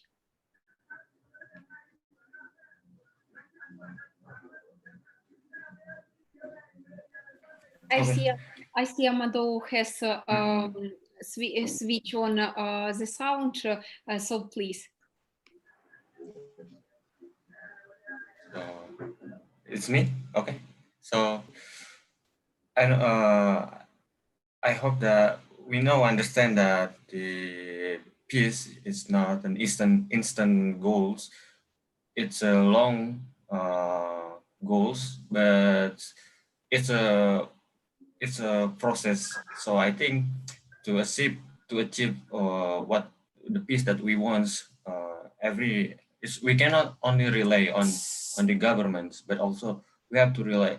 That's why we hear the young generation also actively engage in this kind of idea, the peace itself, because some of the speaker mentions that in this global era, everything we have the more weapons. I think we have the more capacity than our own government to spread the peace itself. So I think it has to be start with us, but we have to cooperate with the government. But it's more realistically, I think. Let's talk about the peace in realistic world. That we have the more capacity to do it than our government. But because if the government have the capacity to do it, the peace is already achieved by us, but that's not the point why we are talking right now. We have more capacity. We are the global generation. I think it has to be start with us, build our own communities, educated our community with the idea of peace. And it's a long process, not an easy one. That's what I said before in my speech. I only have I only have one members of my community, but now we have more than 50 member of our community and still growing. And I hope that all the people who attends and others not give up. You start with only one, just continue and it will be worth it. I think that I want to say. Thank you. Thank you so much. Ezra, Suzanne, Mohammed, do you want Lisa to say something also? Well, I wouldn't want to add in so much because I believe a lot of my colleagues have mentioned a lot of things already. But for me, my key message in meeting sustainable world peace is the youth need to be agents of change. I mean, we need to create the change that we aspire to see. And it's not quite complicated. We can just start small, we can just start small and just, for instance, start with volunteering for any organization that champions world peace. That is a very small act that we can actually embark on and try to create sustainable world peace and help the UN meet Agenda 2030.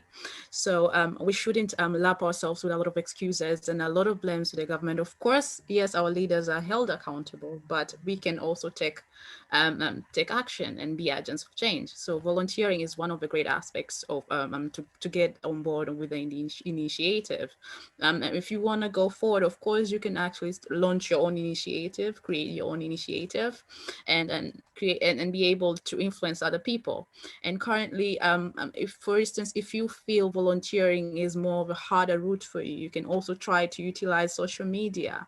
Social media is highly used by a lot of youth all over the world. It's the fastest way to spread any message. It's the fastest way to create any influence around others in the world. So you can try to utilize, and the youth can try, for instance, utilize social media, use it in a positive manner, and try to use it for change. You can use it to spread the word about sustainable world peace, for instance. As through World Peace Initiative Foundation, we also have a lot of social media accounts that we try to influence other people to get on board and join in our programs so that they can also be agents of peace. Not only that, even as through Future Team Tanzania, we also have social media pages that try to spread the word about the sustainable development goals. So that is also another way that we're trying to use or create an impact and reach other youth. So let us put a lot of lots of excuses and move forward in being agents of change and minimize pointing a lot of fingers to our leaders and governments. Of course, they need to be held accountable, but we also need to be accountable ourselves for the future generation as well. And lastly, I still insist on the importance of innovation.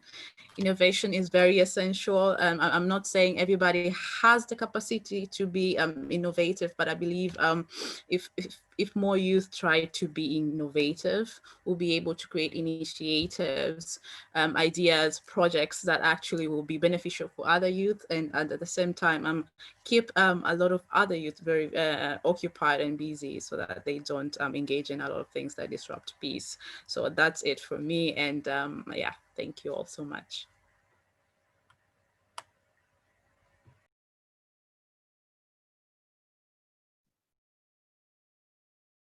Thank you so much. Who else wants to contribute? Also, I see Kola who joined our discussion. We welcome you on board with camera off, so you may also contribute if you feel something important to say.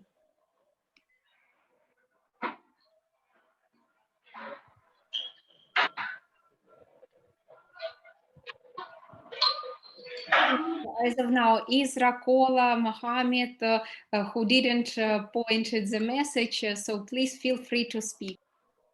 Okay, but Mr. Kola, we cannot hear you. Welcome. And I would like to, I think that's one of my message for youth. I think the main problem is about youth. For me, the only thing that I learned from the World Youth Forum is a song about the song. We are the future. I mean, youth is the future. So for that, I think we should try to change the mindset of the new generation. I mean, the youth. We have to change the mindset. Currently in Africa, our leaders they don't have a good mindset. That is why we have conflict and war everywhere. So for that, I think for the new generation, we should promote, uh, leadership program to try to teach them how to be a good leader. Because currently we are facing many conflicts here in Africa because we don't have a good leaders and there is a bad governance. Sorry.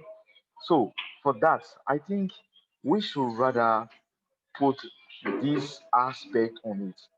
And my second point is we should also teach love because here in Africa we don't love each other.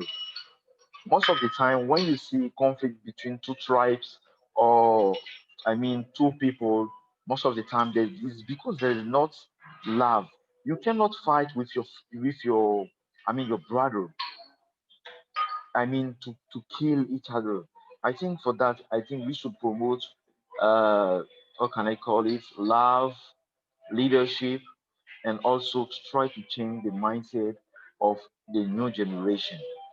And also, I think UN should involve on some program to promote this kind of uh, programs such as leadership, how can I call it, civic engagement, and all those things.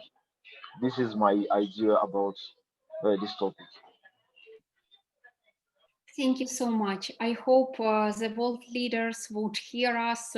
As I've seen Ezra also switch off the video, you wanted to say something. Thank you, Karina. Yeah, I have brief words to to finish our discussion. My message is, ready or not, we'll be the future leader. Ready or not, minimal, we will have a family. We will have surroundings. Will be the senior in this world, ready or not. So we must prepare ourselves and send good message and be generous to other and take a real action. Help others. By helping others, they will help another. So little by little, it will be a giant impact to others. So don't forget to share your love. Don't forget to share the peace message to others, because if you cannot take a big step, you can try in a really small step. So that's my opinion in this discussion. Remarkable. Thank you also. Cultivating love internally means cultivating love globally. Thank you. Kola Dao, I see your sound is on, so please, we are listening. All right. Good morning, everybody. Where I am, it's morning. So I wasn't expect to take the floor, but now I think that it's. I see my brothers, Mr. Kone and Amadou Maiga. All right. So you are talking about an interesting topic, which is sustainable peace. So I think we shouldn't only let the UN cope with that.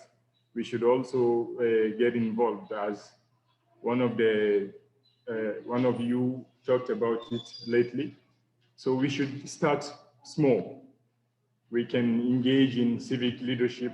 I mean, leadership is not only as the former Secretary of UN said, Kofi Annan, leadership is not just about, how can I say, it's not only about the individual. So he said, when we have mature leaders who believe they have to shine, and it all has to be about them, forgetting that what is required is the welfare of the society and the people they serve. I think that when you are a leader, you shouldn't be concerned of your people, not about your individual. You should always help people get ahead. And when we talk about peace, I think we should start to educate ourselves first, and then educate those around us so that they can be actors of change makers. So I think this is a really interesting topic. As I said, I wasn't expect to talk, but this is what I have to say about it. Thank you very much. Thank you so much for sharing your vision also, because rising the Please. is really, really meaningful. Currently, we are moving to the end of our conversation. It has lasted more than 2 hours, which was like one breath, full of ideas, full of friendliness, kindness, and enormous inspiration to move forward. Currently, I think we can make the final picture together. If Suzanne and Mita can also switch on the video, it would be great. So we are all on the family picture. Yeah, that is really very great. I think, but I wanted to add something, but I forgot. Because, can I? Yeah, sure, please. Yeah, I said that Mr. Kola raised a point that I really like it, and I do appreciate it. And he said that our leaders should not think about. I mean, firstly, currently our leaders think about the pockets rather to think about the people. So is not the, I think when you are a leader, you should not think about your own interest, but you should rather think about the interest of your people, of the person that you are managing or you are leading. So I would like to thank him for these wonderful, ideas. I wanted to raise that point, but frankly speaking, I forgot to. Thank you very much for reminding me for this idea. Thank you, Mr. Kola. Thank you so much for adding. Thank you, because all the messages are really, really important to be heard on all the levels. So now family picture time, just smiling, bright peacekeeper. Just a moment, once again, final shot.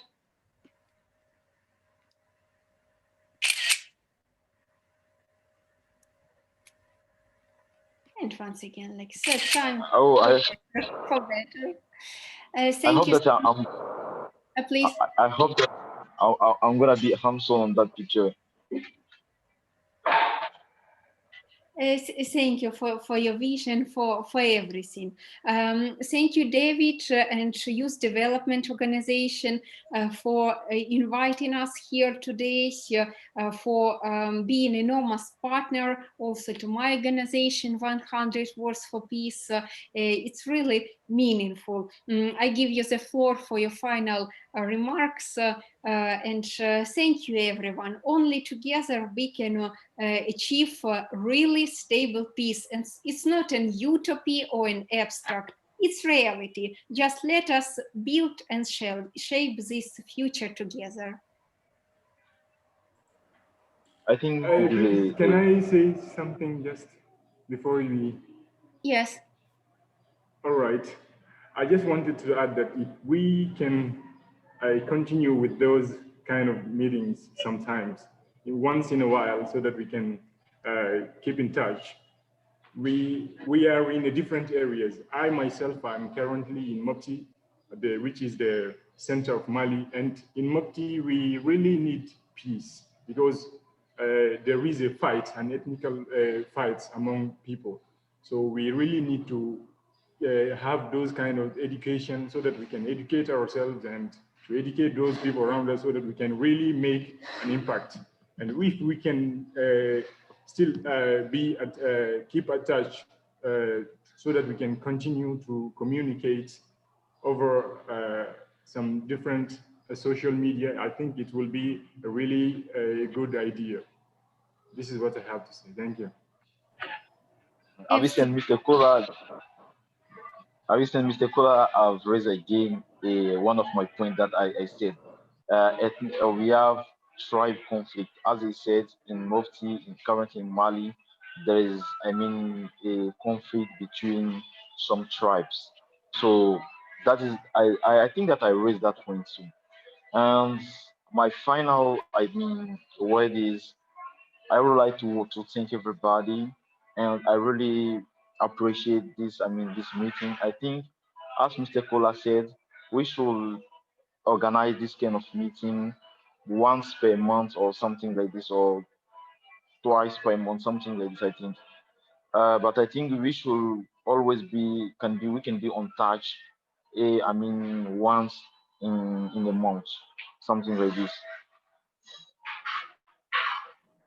Absolutely, I totally support this idea, and I think all of us support such bright idea to keep in touch, to communicate, and I hope we can be able to conduct more conferences together with the Youth Development Organization. So with David, we can continue the started path forward communication and shared dialogue. Also, once again, inviting you to join the project today. And so it's also like a platform when we can communicate 100 words for peace and also meet in chats, meet in special events. Looking forward for you to join in. Okay, thank you, Karina. Amazing speakers, wonderful ideas. It was nice to meet you guys. And I can say this is just a beginning because, you know, Youth Development Organization, we like to partner with different youth ready organization, especially, and sometimes individual people.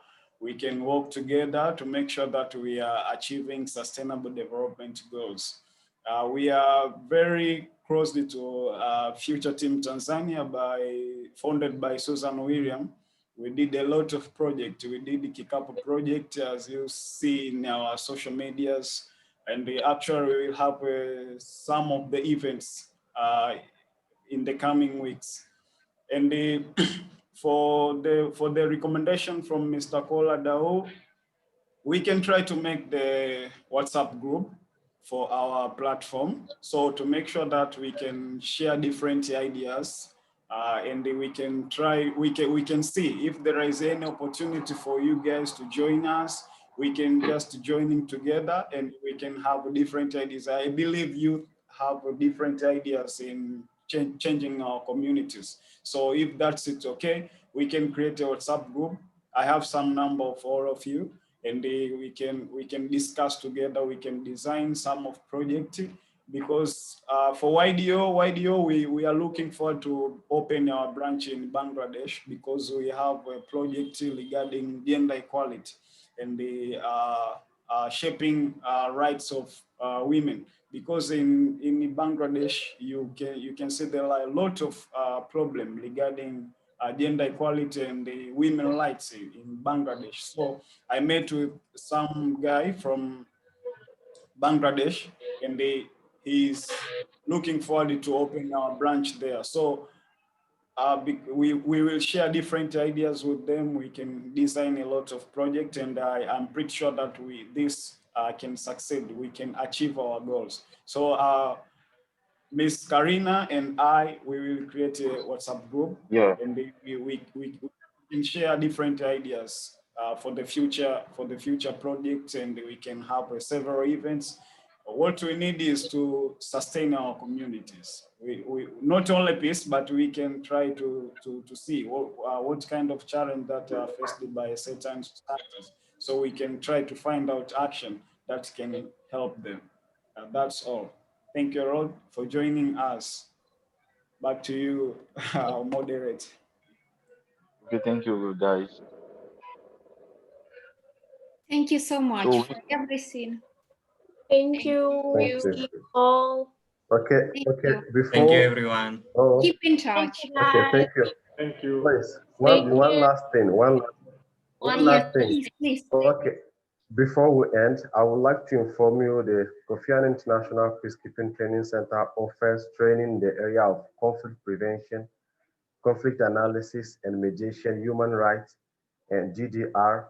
If you are interested, you can just go www.kiptc.org.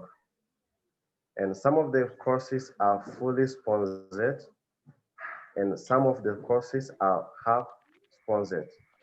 It means that you have to bear your own travel costs from any country to Accra.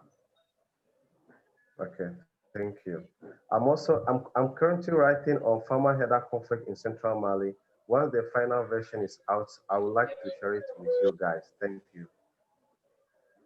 Thank you so much. If it's Thank you. possible, you probably may share the link with David, me, organization Words for Peace, or someone else in this conversation, so we can further continue on WhatsApp and everyone can join, because to memorize by listening is very hard. We can make some mistake while finding this.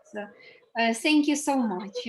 Once again, have a nice day, nice week, and I wish you good luck with everything, and see you. It's our first Okay, thank you. meeting, not first because with someone we have already met in the youth forum and other events, but it's the start of our common friendship and communication. Thank you. Bye bye. Thank you. See Bye-bye. you guys. Bye, guys.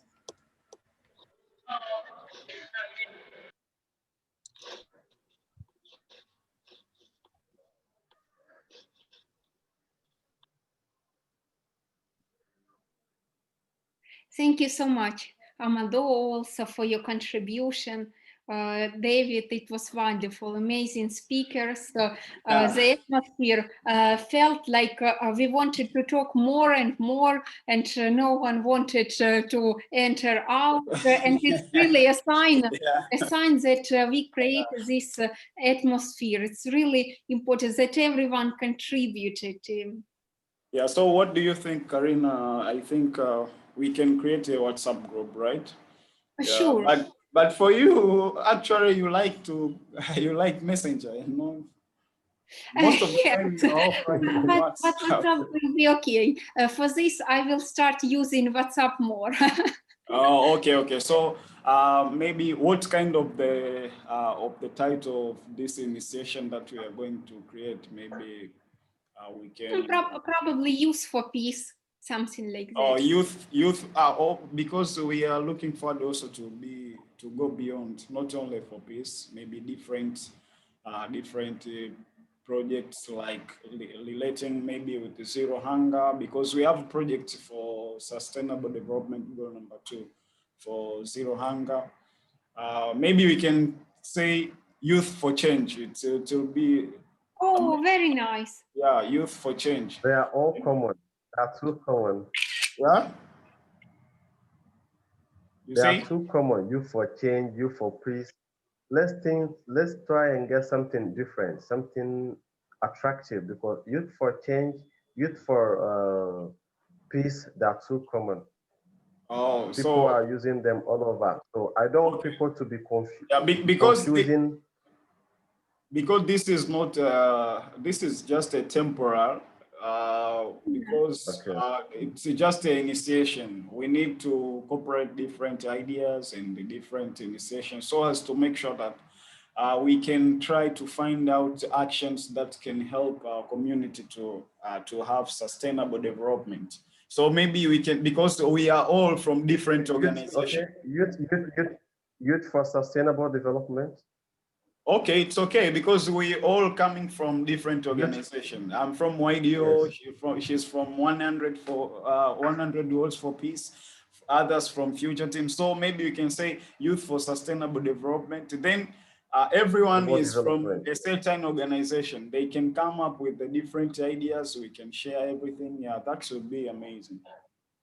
Yes, as now we are just starting WhatsApp group, and can we then we can just easily rename this group as in process of our growing further. Yeah. We are also very soon starting the new project, which I will not announce until it's like started.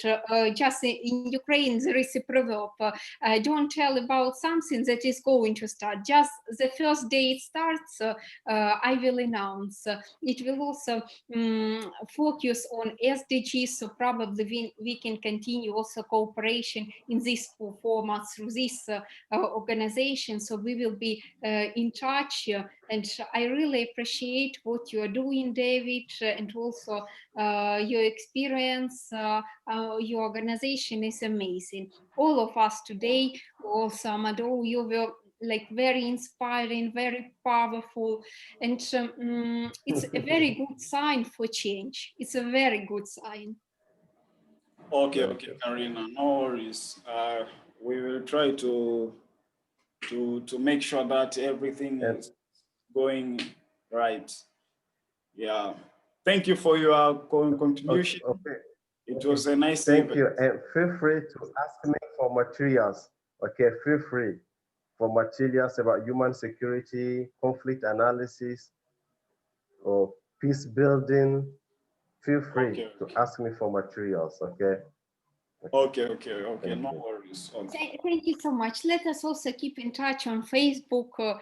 I'm, as you see, Karina Rachenko with David. We already, so sharing some ideas would be great. Yeah. Once again, wonderful people, wonderful discussion, wonderful Saturdays. Best. Thank you. So enjoy. You are in where? Kiev. I'm in Accra. No, Karina. Yeah, you are Accra, Ghana. Karina, Kiev. Ukraine, but Donetsk region of Ukraine. Actually, I mostly work and study in Kiev. It's the capital of Ukraine. But now I am home, very like near the places affected by war. Now I am in Donetsk region. Okay. Thank you, Karina. Yeah, thank you. Thank you. We will keep in touch. Keep in touch, and we shall re-record our interview also, so we will discuss it later. See you. Okay, see you. Okay, see you guys. Thank you. Bye-bye. Thank you.